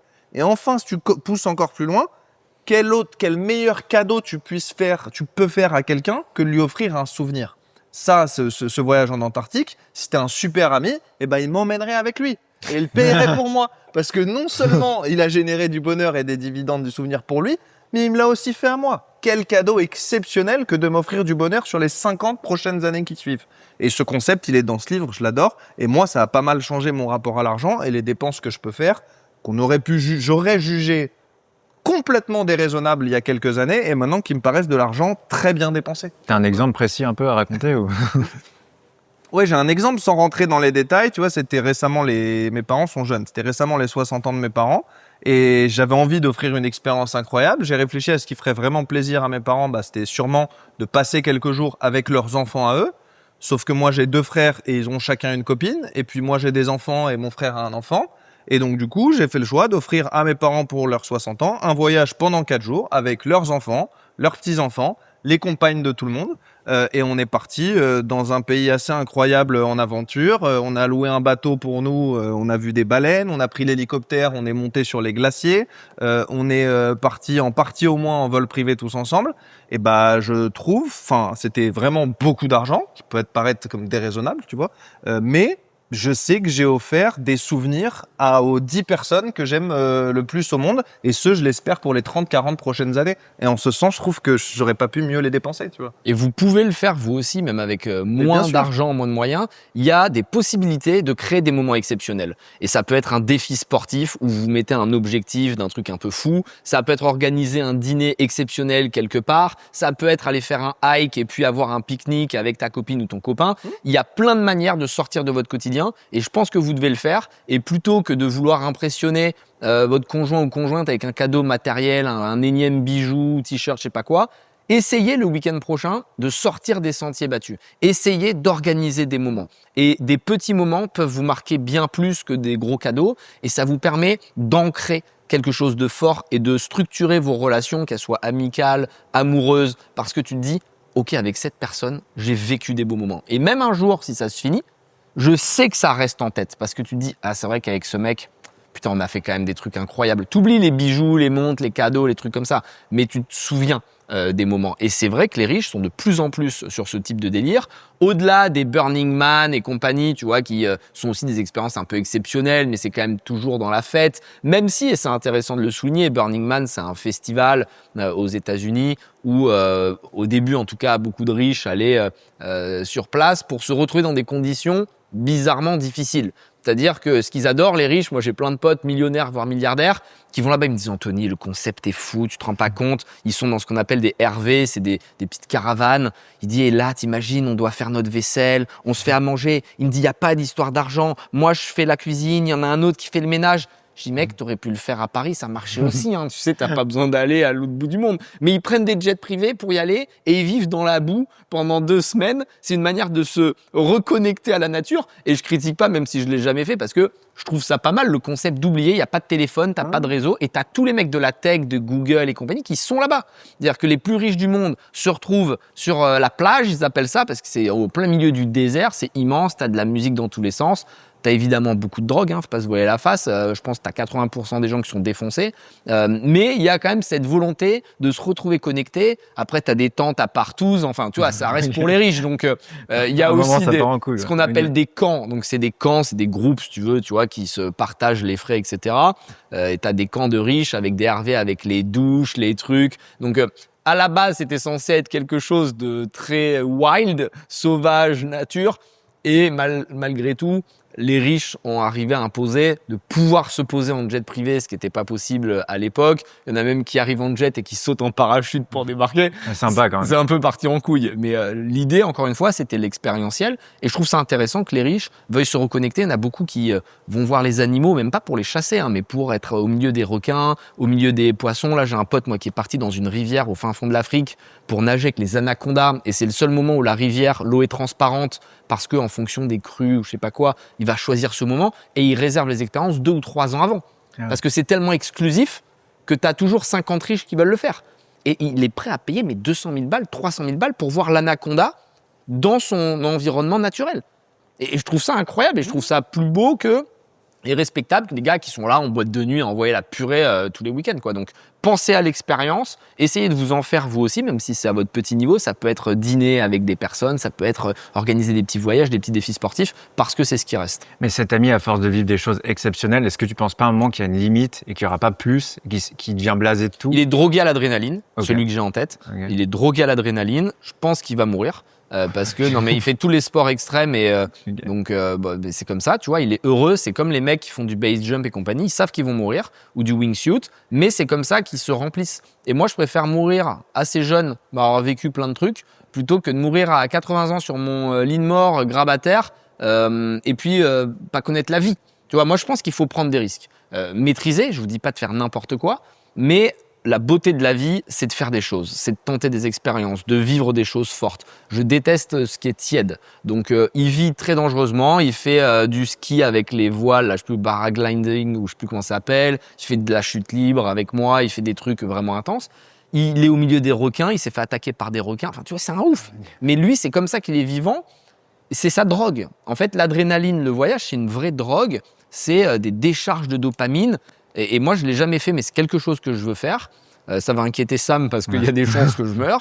Mais c'est être face aux requins, même si au final, tu vois, quand tu le fais bien encadré, logiquement, il t'emmène voir des requins qui ne vont pas te bouffer. Il t'explique comment faire pour les détourner, c'est des problèmes. Quand tu vois un requin de 15 mètres de long qui est face à toi, il m'a montré une vidéo, il est là le truc. En fait, tu réalises que tu n'es rien. Non, mais tu réalises que tu n'es rien et je pense que c'est très important de le garder en tête qu'à l'échelle de l'évolution de la planète Terre, on est microscopique, c'est-à-dire qu'on n'existe pas, c'est de la poussière. C'est-à-dire que t'imagines, ça fait des milliards d'années que la planète existe, que l'écosystème a été créé et nous, on est là pour rester 60, 70 ans. Et je pense que te sentir vulnérable quand tu es riche te permet de ne pas oublier que tu n'es qu'un humain. Et que la richesse, c'est du travail, mais c'est aussi beaucoup de chance. Tomber au bon moment, avoir un peu de talent, travailler. Mais la réalité, c'est que tu es face à la vraie force de la nature. Et c'est pour ça que les mecs veulent monter l'Himalaya, c'est pour ça qu'ils veulent surfer dans des grosses vagues, parce que tu as besoin de te rappeler que tu es un mortel au final. Bah pour la petite histoire, parce que moi je suis Roméo les petites histoires des fois, Jules César quand il rentrait à Rome d'une belle bataille, il avait un esclave qui lui disait « n'oublie pas que tu es mortel ». C'est qu'en fait c'est vrai quand tu vis des choses exceptionnelles, tu as tendance à te croire au-dessus des autres et in fine c'est bien de se rappeler qu'on n'est rien, quoi. Donc prochain voyage, requin. à 80 ans, j'espère que vous serez toujours même plus riche que vous l'êtes maintenant. Est-ce que J'espère pas, parce que ce livre, il donne un concept très Ouais, important, c'est c'est le sujet du désinvestissement. Si tu veux mourir avec zéro, il y a un moment dans ta vie, le point de bascule, où tu dois décider de non seulement dépenser tous les intérêts que te rapporte ton patrimoine, mais bien au-delà pour que ton patrimoine Toi, baisse. tu veux et le que faire, tu ça? il faut désinvestir. Ouais. Sinon, en fait, tout l'argent que j'emporte dans ma tombe avec moi, c'est du temps que j'aurais passé à le gagner, que j'aurais probablement préféré. Et ça, tu vas vraiment le faire. Tu vas vraiment le j'espère faire, avoir la Parce que force. quand je vois que tu regrettes d'avoir acheté un Brabus 15 jours après, t'es pas parti sur la bonne J'aurais lancée, là. préféré partir en safari avec ma femme. Et donc, tu vas à quel moment, toi, tu fais ton... Faut faire les calculs, mais si tu veux, moi je me dis qu'il y a un âge où je donnerai à mes enfants un montant fixe qui sera pour les mettre, les aider, mais pas faire en sorte qu'ils soient rentiers. Et après, je ferai mes calculs et peut-être qu'à partir de, 45 ou 50 ans, le jeu, ça va être de commencer à désinvestir, donc de faire baisser De mon manger le patrimoine. capital, ouais. Parce Ok. que si tu attends 75 ans pour désinvestir, à 75 ans, t'as pas beaucoup d'options pour dépenser. Tu vas pas faire du base jump, ni de l'Antarctique, ni aller nager avec un requin. Hein. Donc ça va se faire avant, à partir de 75-80, dans l'histoire la plus folle, tu vas, je sais pas, faire une randonnée maximum de Ouais. 2 heures, quoi. Donc oui, je vais vraiment le faire. Donc excuse-moi, je t'ai Non, coupé. non, mais c'était hyper intéressant parce que ma question, en fait, c'était quand vous allez avoir 80 ans, même si vous êtes très riche, est-ce que vous vous estimez plus riche qu'un mec qui a 20 ans et qui a pas d'argent? Tu vois Petit ce que je veux concept dire du livre, et je te laisse la parole là-dessus. Un truc exceptionnel dans ce livre, il te dit, dans ta vie, globalement, tu as un triangle dont la forme va évoluer pendant toute ta vie. Le premier côté du triangle, ça va être le temps que tu as de disponible. Le deuxième côté du triangle, ça va être ta richesse, l'argent que tu as de disponible. Et le troisième côté, c'est la santé. Et il dit, globalement, dans ta vie, ce triangle, il va changer de forme tout au long de ta vie. Il dit, au début, tu vas avoir, quand tu vas être jeune, tu as beaucoup de temps, donc un gros côté, très peu d'argent et une super santé, mais du coup, tu peux pas vraiment maximiser les expériences, tu n'as pas d'argent. À l'inverse, à la fin de ta vie, tu as probablement beaucoup d'argent, beaucoup de temps, mais tu n'as pas du tout la santé. Et donc, du coup, tu as une espèce de décennie ou deux où il faut bien s'organiser. C'est de 40 à 50, 40, 55, où tu as un triangle qui est le plus près d'un triangle équilatéral, où c'est là où il faut vraiment profiter, c'est-à-dire s'organiser pour avoir du temps, pas trop avoir déconné pour avoir la santé, et normalement, tu as un pouvoir d'achat qui te permet de t'amuser. Et donc, l'idée, c'est vraiment de bourriner, d'avoir un gros train de vie sur cette période de ta vie où tu as 10-15 ans, où tu peux vraiment profiter de ça. Avant, tu es en train de hustler pour gagner de l'argent. Après, t'as plus beaucoup la santé, donc t'as 2 décennies max où faut envoyer. Moi, je suis d'accord. Il y a souvent la question de est-ce que tu préfères être pauvre et avoir 20 ans ou être riche et avoir 70 ans. Évidemment, si tu le poses comme ça, tu préfères avoir 20 ans et reconstruire. Mais pour moi, la vraie question qui est difficile, c'est est-ce que tu préfères avoir 20 ans et être pauvre ou avoir 40 ans et être très riche? Et là, pour le coup, je préfère avoir 40 ans et être très riche. Parce qu'aujourd'hui, tu vis beaucoup mieux à 40 ans. Tu es sûr d'avoir encore 40 ans à vivre dans les meilleures conditions. Moi, je suis intimement convaincu que l'argent fait le bonheur. Évidemment, c'est un peu provocateur et il faut avoir une vie complète à côté, avoir une vie sociale utile, avoir un bon corps et une bonne santé, avoir des amis autour de toi. Mais globalement, si tu es pauvre, c'est extrêmement dur. Moi, j'ai été très pauvre et j'ai été très riche du coup. Je peux vous assurer que c'est beaucoup mieux dans la deuxième solution, la deuxième option. Donc à 40 ans, tu as encore tellement de choses à faire et ça me fait rebondir sur la partie 4 qui est la santé, comment réussir à biohacker son quotidien, comment réussir à être frais et avoir un corps de bonne qualité, parce que pour moi, c'est super important.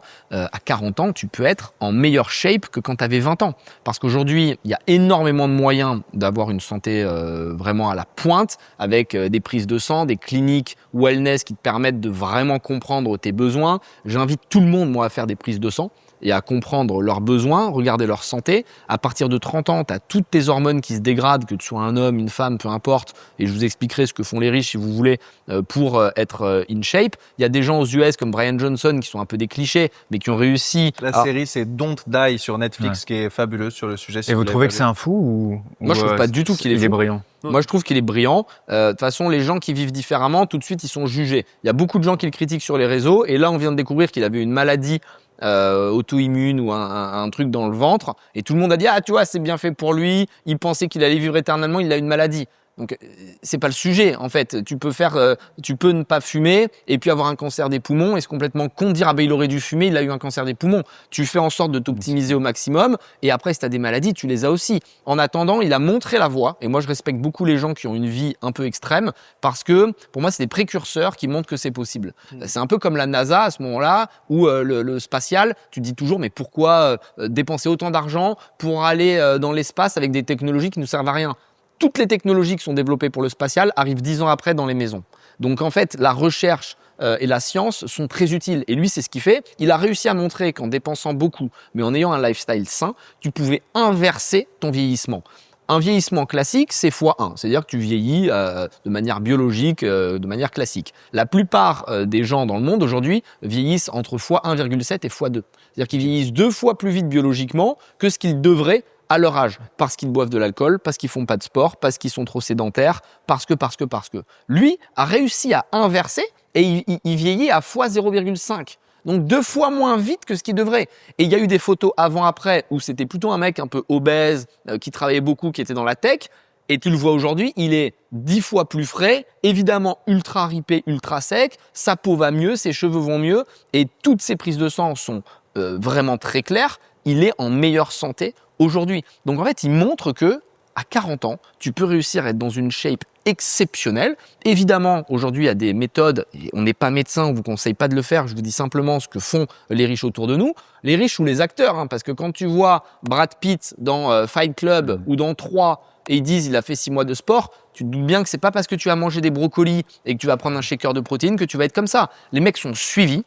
Ils prennent évidemment les fondamentaux, protéines, créatine, les acides aminés, mais ils font des TRT. TRT, c'est des thérapies de remplacement de la testostérone. En gros, tous les hommes ont un niveau de testostérone qui va baisser après 30 ans. Et si vous faites l'exercice, vous verrez que vous n'êtes pas au palier haut recommandé. Vous allez peut-être être à la moitié ou à 75% si vous avez de la chance. Mais la testostérone, c'est ultra important pour les hommes. Et donc, ce que font les Américains ou les riches, même en Europe, c'est qu'ils s'injectent de la testostérone exogène. Donc, c'est pas de la testo qu'ils ont eux-mêmes créée, c'est de la testo qui viennent en complément pour mettre leur niveau au max. Il y en a même évidemment qui vont faire des cycles, donc des volumes encore plus forts. Mais là, tu rentres vraiment dans le bodybuilding et c'est très mauvais pour la santé parce que ça te bouleverse complètement tes équilibres. Mais la TRT, c'est quelque chose qui est fait régulièrement. Je précise que ça peut engendrer des problèmes et qu'il faut être suivi par un médecin parce qu'en fait, tu as tes testicules qui créent plus de testo parce qu'elles sentent que tu as déjà de la testo dans le corps. Donc, il y a aussi des traitements pour forcer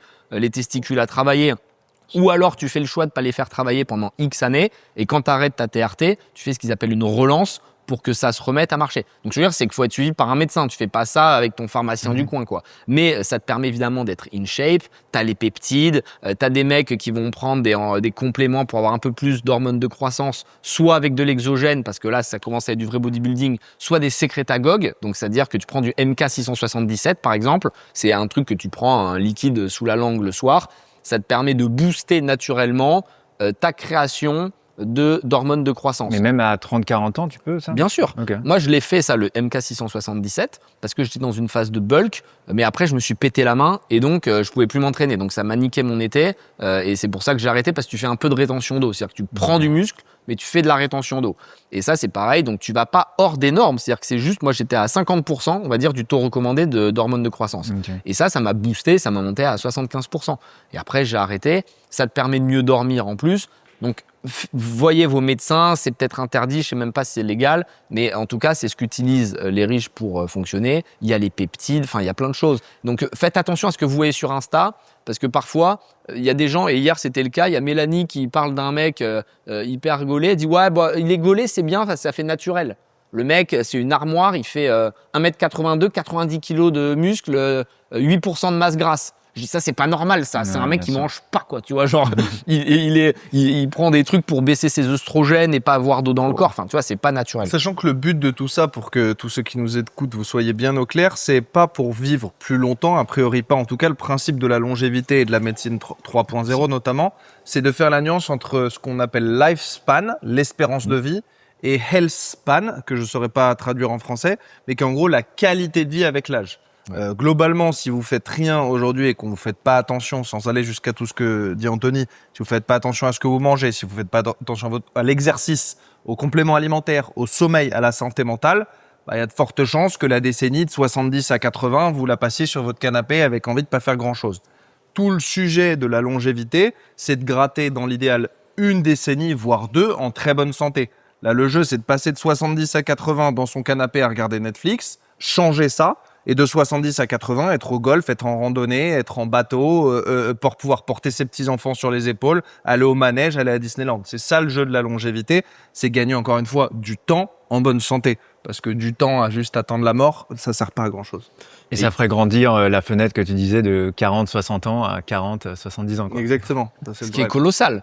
C'est Et énorme. en plus, je rajoute que les efforts que vous faites aujourd'hui vous apportent aussi immédiatement dans votre quotidien. C'est-à-dire que quand tu dors mieux, tu manges mieux, tu fais du sport, tu es en bien meilleure santé mentale, tu es beaucoup plus efficace, tu es fier aussi. Il faut pas enlever l'esthétique. Pour moi, c'est important. Quand tu te regardes dans une glace et que tu dis putain, c'est pas mal, c'est stylé, ou que ta femme. Tu dis ça, toi, ou pas quand tu Moi, regardes ouais. Puis je me touche un peu après, en général. J'adore. Et tu vois, quand je mets de la crème solaire, ça brille un peu, je kiffe. Non, mais il faut assumer mais c'est son vrai, côté c'est vrai. mégalo. C'est-à-dire que les gens disent ah, mais le physique, c'est superficiel. Tout le monde a envie d'être bien foutu. Faut arrêter. Ah, Les gens qui disent ah, moi, je m'en fous. Non, c'est faux, tu mens.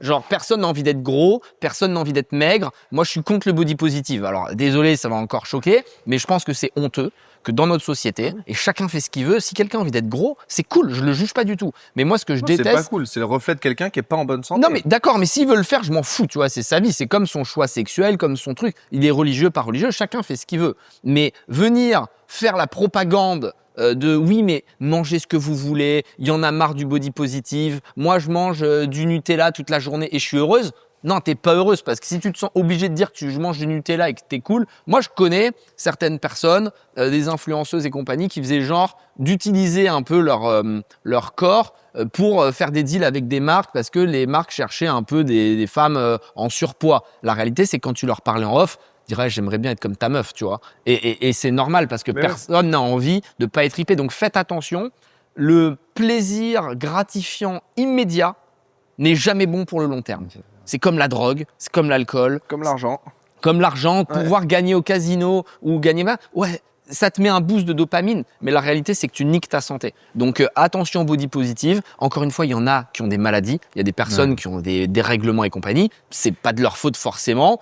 Maintenant, ne vous cachez pas et ne nous cachons pas derrière. Oui, j'ai un problème de thyroïde. Oui, j'ai un problème. Tout le monde a des problèmes de thyroïde. Tu sais, les gros, ils ont tous des problèmes de thyroïde. Donc, à un moment, allez voir un médecin.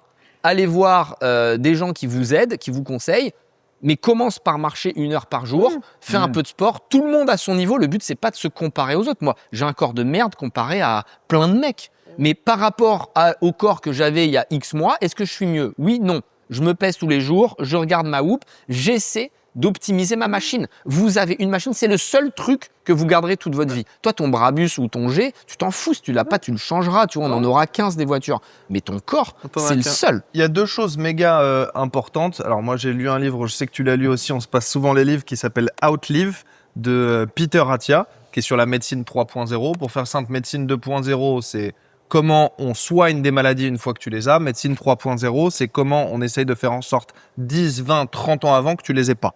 On en parlera plus longuement dans un autre épisode, mais globalement, tu as 2 inducteurs très importants, 2 métriques très importantes d'une mort anticipée, que sont 1, la VO2 max, et 2, la masse musculaire. C'est les trucs les plus importants. VO2 max, globalement, ça va être ta capacité cardiologique. En gros, combien d'air quelle quantité d'oxygène a besoin ton corps dans un effort maximum.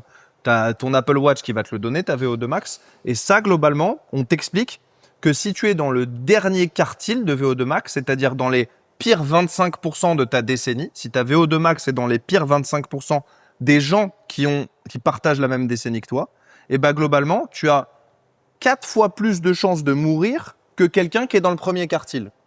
Alors que quelqu'un qui serait normal et qui fume, fumeur actif, aurait que 40% de chances de plus de mourir.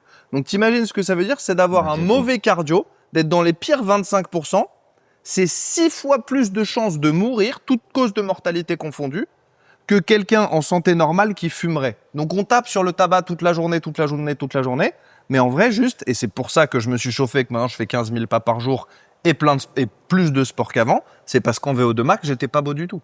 Deuxième inducteur super important et sous-coté, c'est la masse musculaire. Et ça, c'est dans la projection de à quoi je voudrais que ma vie ressemble à 70 ou 80 ans.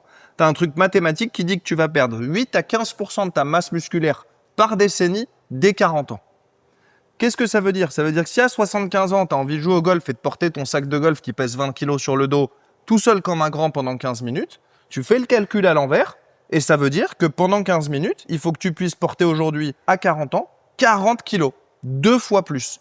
Et cette masse musculaire, ça a un énorme impact aussi sur la probabilité d'avoir Alzheimer, sur la probabilité de mourir d'un accident cardiovasculaire. Et ces choses-là, ça se contrôle aujourd'hui. Autant un cancer, ça te tombe dessus, t'as pas de chance. Autant aujourd'hui, comme disait Anto, tu fais un examen biologique qui te sort tous tes marqueurs, tu fais un test de l'effort, tu sors ta VO2 max et tu fais ce qu'on appelle le grip strength, juste une machine, ça coûte 30 balles, t'appuies et tu vois la pression. Tu te qualifies par rapport à la population et tu dis « Ok les gars, il faut que je change ma vie ».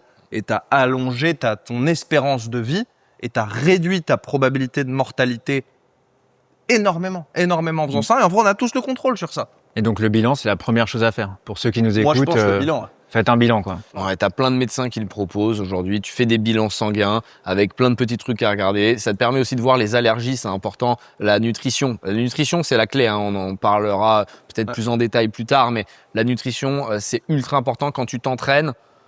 C'est plus important que l'entraînement. Nutrition, exercice, sommeil, santé mentale et après complémentation alimentaire, quoi. Ouais, allez faire du sport, faites de la muscu. Il y en a plein qui disent la muscu, c'est un truc de beauf. On l'a dit, à chaque fois que tu gagnes 1 kilo de muscle, c'est X années de vie que tu gagnes. Donc allez vous remuer à la salle. Trouvez aussi des sports passion parce qu'on le fait pas pour l'esthétique, mais parce que vous kiffez ça. Ça peut être la natation, ça peut être le ski, ça peut être le surf, peu importe.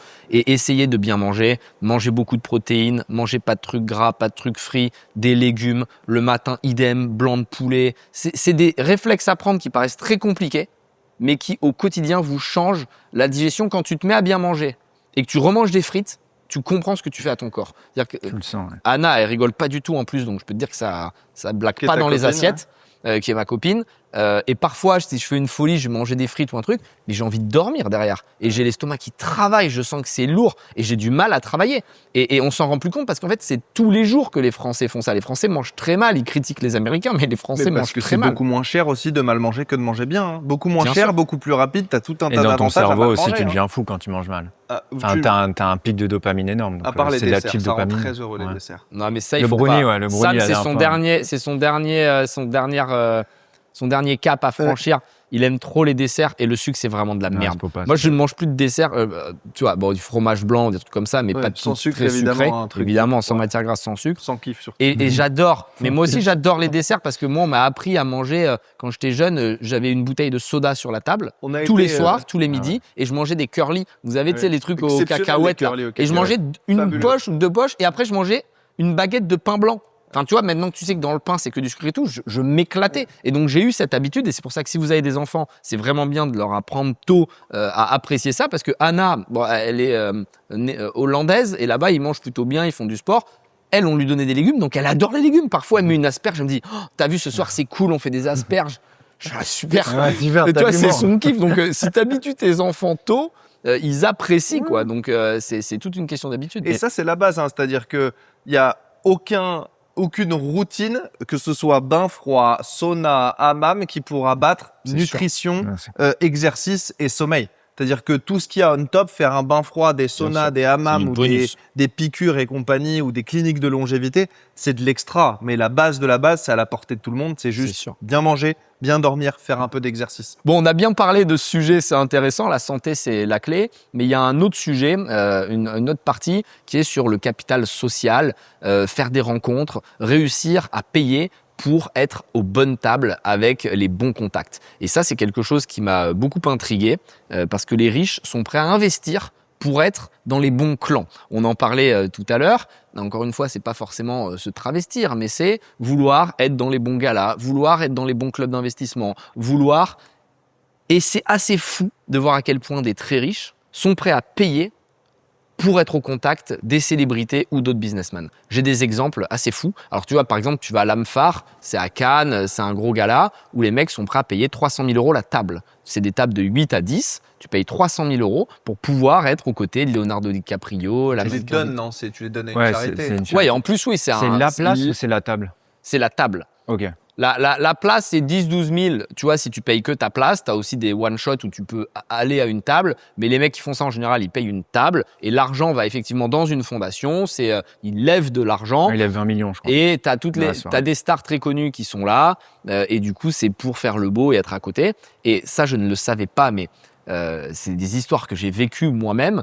Les très riches, quand ils sont en centaines de millions, en milliards, il leur manque quoi? Il leur manque la fame. Et ils sont prêts à payer très cher pour inviter dans leur maison des célébrités. Et quand ils organisent une fête, ils vont payer ce qu'on appelle des RP, mais des RP de luxe. Tu vois, tu as les RP de boîte de nuit qui ramènent des meufs dans les soirées. C'est des trucs de base. Et après, tu as les RP de luxe. Je ne vais pas donner de nom, mais il y en a quelques-uns qui sont connus dans le monde pour être potes avec les Hailey Bieber et compagnie.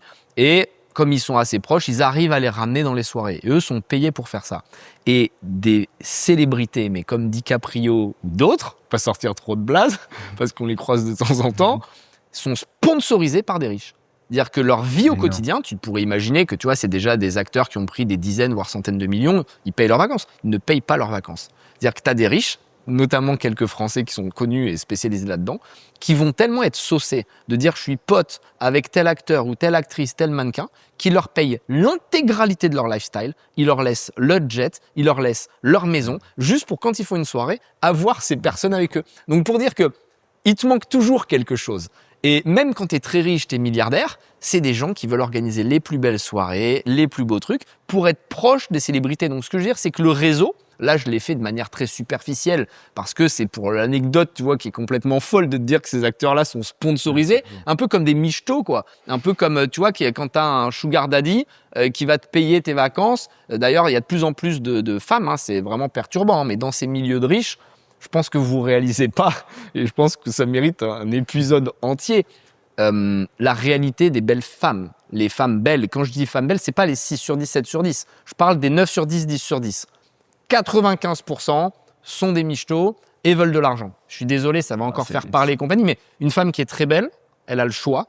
On est dans un monde qui est ouvert. Donc à l'époque, quand tu étais en Ukraine ou en Serbie et que tu venais d'un village, personne ne savait que tu étais belle et donc toi, tu n'avais même pas conscience que tu étais belle parce que personne ne t'avait jamais rien offert. Aujourd'hui, avec les réseaux sociaux, une fille qui est belle, qui a 18 ans, elle est sur les réseaux, elle a déjà des riches qui lui ont dit « je te donne 10 000 balles pour venir avec moi en week-end ».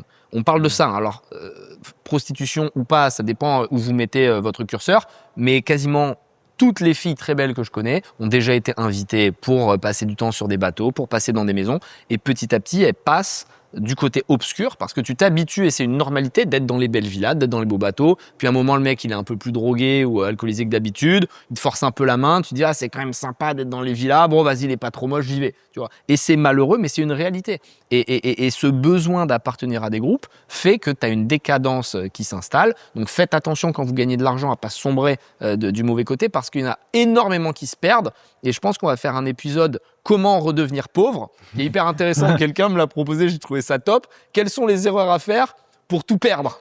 Et ça en fait partie. Tu vas tomber dans ce piège-là. Et j'ai une question. Est-ce que vous serez apte à dépenser des fortunes pour manger, par exemple, avec Warren Buffett? Warren Buffett, il fait des repas, il les fait plus là, mais il faisait des repas où tu pouvais payer jusqu'à 19 millions, c'est une enchère.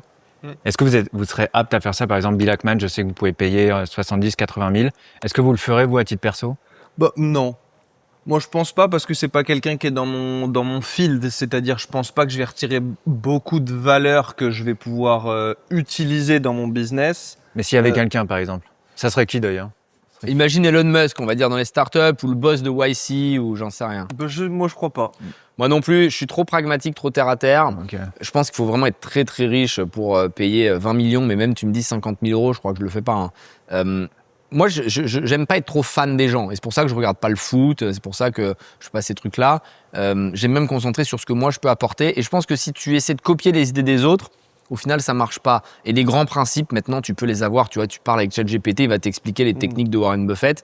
Donc, j'aurais pas tendance à payer pour être avec une personne, mais par contre payer pour appartenir à un groupe avec une énergie collective, ça je le fais. Ouais, et d'ailleurs, ça, c'est un le peu le réseau. principe de Blast. C'est-à-dire Oui. que tu vois, tu as 14 000 membres chez Blast, on a un Discord, on fait plus de 100 événements par an.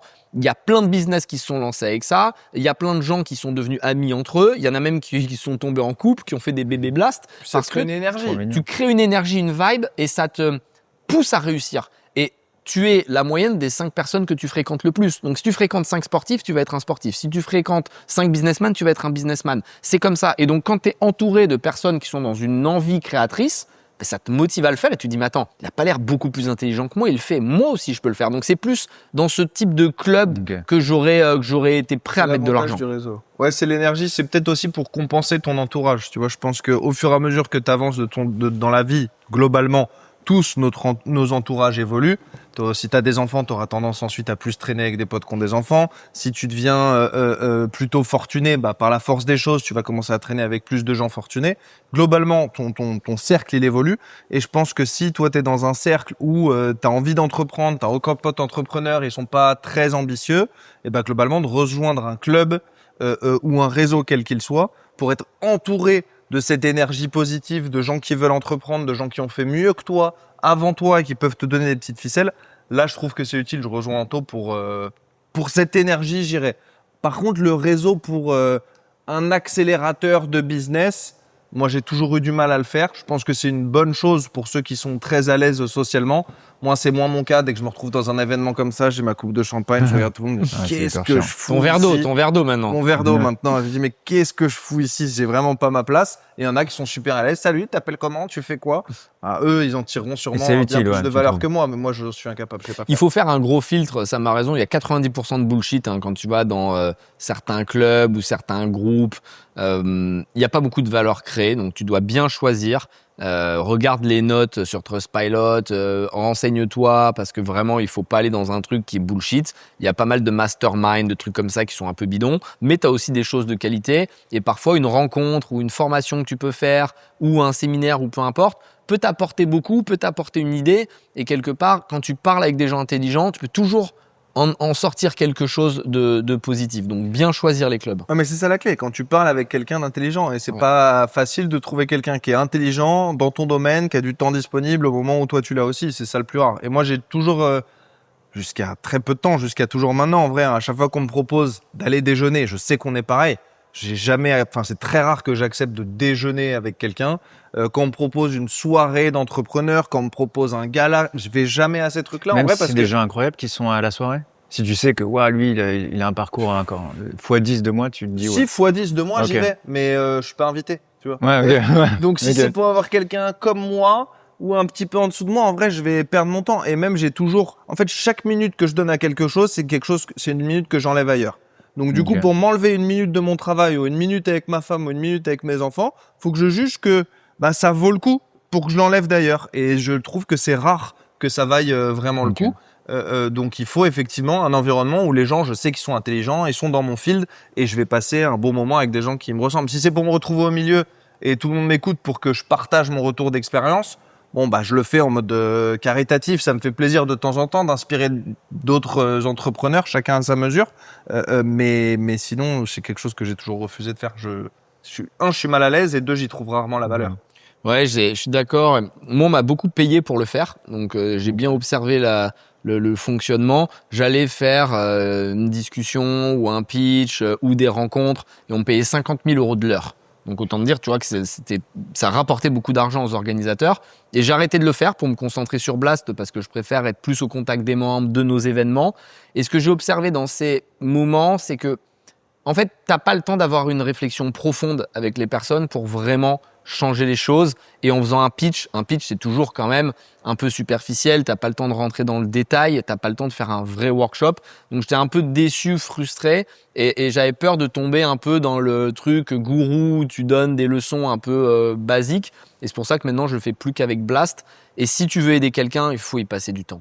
Tu ne peux pas donner une idée comme ça si tu connais pas le business de la personne. Parfois j'en avais qui venaient qui me disaient alors voilà, moi mon business, je suis électricien et je voudrais ça. Je dis, OK, il faut que je sache que dans une ville, tu es à la campagne, tu as un site online. Enfin, tu vois, ça demande du temps. Et d'ailleurs, je m'excuse auprès des gens qui me posent beaucoup de questions sur Insta. Les gens ne se rendent pas compte le nombre de messages qu'on reçoit. Il y en a plein qui me disent, tu peux m'appeler 5 minutes, ça va, c'est rien pour toi. Mais ils se rendent pas compte que genre, c'est des dizaines de messages comme ça. Et j'aimerais pouvoir aider tout le monde. Mais la réalité, et je rejoins Sam, c'est que personne ne va t'aider. Et en fait, personne ne va te donner une idée pour ton business parce que tu envoies un DM. Tu vois, alors si tu as besoin d'un petit coup de boost, j'essaie de répondre au max ou on essaie de répondre à tous les DM. Mais globalement, n'attends pas une idée incroyable. Il faut que tu ailles au turbin, il faut que tu ailles dans le dur. Mais à l'inverse, chez Blast, t'es méga présent. Et c'était aussi le fond de ta réflexion. C'est de dire, je préfère donner mon temps et mon énergie aux membres de Blast plutôt que de le donner à l'extérieur. Sur Blast, t'es sur le Discord très souvent. Tu fais très souvent tous les jours. Et ça, Tu j'adore. parles avec les membres. Tu fais, je sais pas, 30, 40 événements chaque année avec des dîners privés avec nos membres. On est assis, et toi et moi d'ailleurs, à la table. Tu fais des événements en région avec beaucoup plus de monde. Et là, pour le coup, tu prends beaucoup plus le temps pour partager cette énergie et cette envie. Était un petit peu notre empereur à tous chez Blast et les membres nous Ouais, mais rejoignent parce que aussi Blast, pour cette énergie. c'est notre club, tu vois, c'est encore une autre vibe. C'est-à-dire que pour moi, les membres, c'est des gens importants. Et tu vois, ils nous ont fait confiance quand ils nous ont suivis au début de l'aventure, ce qui n'était pas forcément facile parce qu'il y a plein de gens qui nous critiquaient, c'était nouveau, tu vois, on venait vraiment bouleverser quelque chose dans l'écosystème. Et j'ai une dette émotionnelle envers eux et j'adore être sur le Discord. Donc, c'est comme un WhatsApp géant où il y a les milliers de membres qui échangent au quotidien sur plein de sujets différents. Et j'adore parce que ça me permet aussi de sonder la vie du club, comment ça se passe. Et quelque part, même quand j'écris pas sur le Discord, je viens lire les échanges, je regarde ce qui se passe. Et c'est une manière de prendre la température. Et quand je vais faire les events ou les dîners privés, c'est toujours un plaisir parce qu'il y a une volonté commune d'aller dans le même sens. Et donc, les gens qui nous ont rejoints, évidemment, c'est pour investir avec nous dans les startups.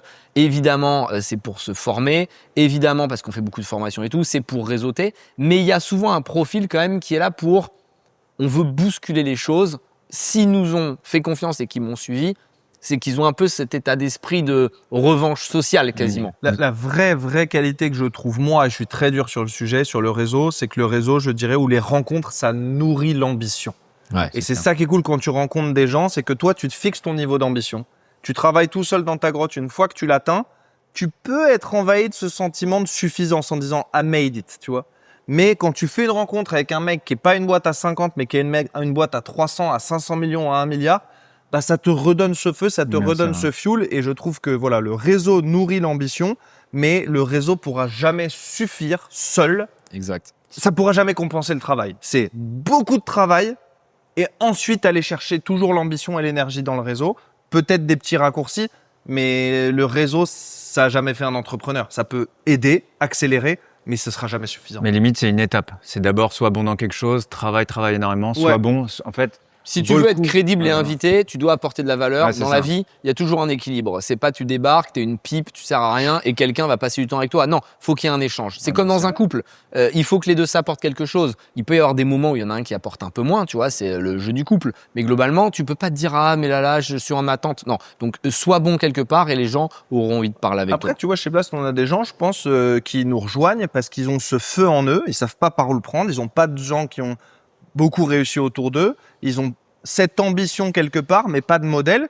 Et tu peux juste venir et tu rejoins le club et juste t'es entouré de tous ces gens qui sont très ambitieux et c'est ton pied à l'étrier en fait. C'est le démarrage de la fusée. Et après, effectivement, tu enquilles et c'est révélateur. C'est vrai que c'est un boost parce que typiquement, moi, je viens de Pessac à Bordeaux, donc autant te dire qu'il n'y avait pas trop de start-up là-bas. Et en fait, tu n'as même pas conscience que c'est possible ou que ça existe. Moi, je savais pas qu'on pouvait lever de l'argent et lever 3 millions d'euros sur un pitch deck, quoi, avec des slides. Et en fait, parler à des gens qui sont dans ce milieu t'ouvre le champ des possibles. Exactement. Et malheureusement, les pauvres ne comprennent pas ce que c'est que d'être riche. Ils pensent qu'être riche, c'est avoir 1 million d'euros, avoir 5 millions d'euros. C'est pas ça être riche. Aujourd'hui, on peut gagner beaucoup plus d'argent en utilisant les leviers de notre génération. Tu peux, en partant de zéro, gagner 100 millions, 200 millions, 500 millions, 1 milliard. C'est pas facile. C'est même très compliqué. Mais c'est possible. Et moi, quand j'étais jeune, je me disais, ouais, je vais être riche, je vais avoir 1 million d'euros. Et petit à petit, à force de rencontrer des gens, je dis, mais c'est un truc de ouf. Il y a des gens, ils ont 25 ans, ils les ont depuis longtemps, ce million. Et ça te montre que c'est possible. Et moi, je crois beaucoup à, encore une fois, la preuve par l'exemple. Si tu as un pote qui est ripé, sec, hyper bien foutu, tu dis, s'il l'a fait, je peux le faire aussi. C'est lui, mon pote. Il faut que je retravaille un peu. Cette énergie, vous la mettez dans Blast. C'est ça oui. qu'on ressent en fait. Ouais. Ouais, bah, nous, c'est notre bébé. Ouais. Tu vois, c'est vraiment une création qu'on a fait à deux qui rassemble toutes nos passions. l'investissement, gagner beaucoup d'argent, créer quelque chose de fort avec les membres, se former pour toujours devenir plus efficace, meilleur dans ce qu'on fait, financer des projets complètement fous, notamment aux US, qui vont changer le monde de demain. C'est quoi le plus fou que vous avez fait en investissement? Des dossiers, on en a fait pas mal. Il y en a un qui permet de te cryogéniser pour ne pas mourir. Celui-là, il est quand même sympa. Ça s'appelle Tomorrow Biostasis. Bien sûr que je vais le faire. Probabilité de succès mince, pour le coup, on n'a pas mis beaucoup, mais si ça marche, on fera un énorme multiple. SpaceX, il disait 10%. Donc, Ouais, exactement. Non, mais on a tellement de sujets. En gros, ce qu'on regarde beaucoup en ce moment, c'est sur la santé. Parce qu'avec l'IA, ça fait par exemple, Ziwig permet de détecter l'endométriose maintenant avec de la salive, alors que c'était pas le cas avant. Il fallait faire 8 mois d'examen, c'était impossible. On a fait MindState aussi Design qui est top, qui va utiliser certaines drogues mais dans un but médical pour le mélanger à d'autres traitements et ça aide de manière incroyable sur plein de pathologies. On a fait Chipiron qui miniaturise l'IRM et les scanners, qui est une machine qui pèse plusieurs tonnes, qui fait des mètres cubes et des mètres cubes. Tu veux la rentrer dans un hôpital, il faut renforcer les plafonds, les sols, faire un trou dans le mur pour la rentrer. Eux, ils te font un petit IRM qui est beaucoup plus petit et qui coûte que 200 000 balles au lieu de quelques millions et qui vendent. C'est hyper ambitieux. Ouais. Non, mais il y en a plein. On a fait beaucoup de spatial. On a fait Lattice Médical aussi pour les seins des personnes qui ont été amputées, les femmes qui, quand elles ont un cancer, c'est une sorte de poche vide fait avec des matériaux spéciaux qui permettent que la graisse se régénère automatiquement dans le sein, donc tu n'as plus besoin de mettre de prothèse. C'est ce qui est magnifique dans l'investissement start-up. C'est pas juste t'investis, comme je disais tout à l'heure, dans une boîte de déodorant, même si c'est cool de le faire aussi, mais c'est de le faire dans des technologies qui vont, comme le quantique, comme l'IA, bouleverser la société. Notre métier qui est un métier d'investisseur, un métier d'entrepreneur, mais cette classe d'actifs qui est d'investir en start-up, pour moi, c'est la plus attractive parce qu'elle est super enrichissante intellectuellement. Tu vois, t'investis 1 euro dans une assurance vie ou dans la bourse, globalement, tu vas pas creuser à fond, t'espères faire du rendement. T'investis dans une start-up, comme il a dit, tu vas apprendre sur le spatial, tu vas apprendre sur l'IA, tu vas apprendre sur le médical, tu vas apprendre sur les nouvelles technologies. En même temps que tu investis, tu t'enrichis intellectuellement. Tu deviens hyper connecté au monde, in fine. Ouais. Et en petite lecture pour conseiller pour les gens que ça intéresse, les clubs, il y a le livre Les Grands Fauves. Je sais pas si vous l'avez déjà lu. Je l'ai pas lu celui-là. Franchement, il est fantastique. Ça explique Entreprise et Cité. Donc, Entreprise et Cité, c'est un club qui n'existe plus, mais dedans, il y avait Bernard Arnault, Bolloré, Bouygues, Pinault un temps, etc. Et en fait, c'est Bolloré qui le dit. Il a dit autour de cette table, le capitalisme français, pendant 25 ans, c'est fait et défait. Donc, en fait, faut s'imaginer 30 gars, la crème de la crème de ce qui s'est fait dans le capitalisme français, qui décidaient, voilà, quelle affaire on va faire, etc. Donc, on est comme, voilà, une petite souris dans, ce qui se faisait de mieux en capitaliste. Donc, c'est intéressant. Ouais, Bon, en tout cas, si je résume, on a fait un bon sommaire.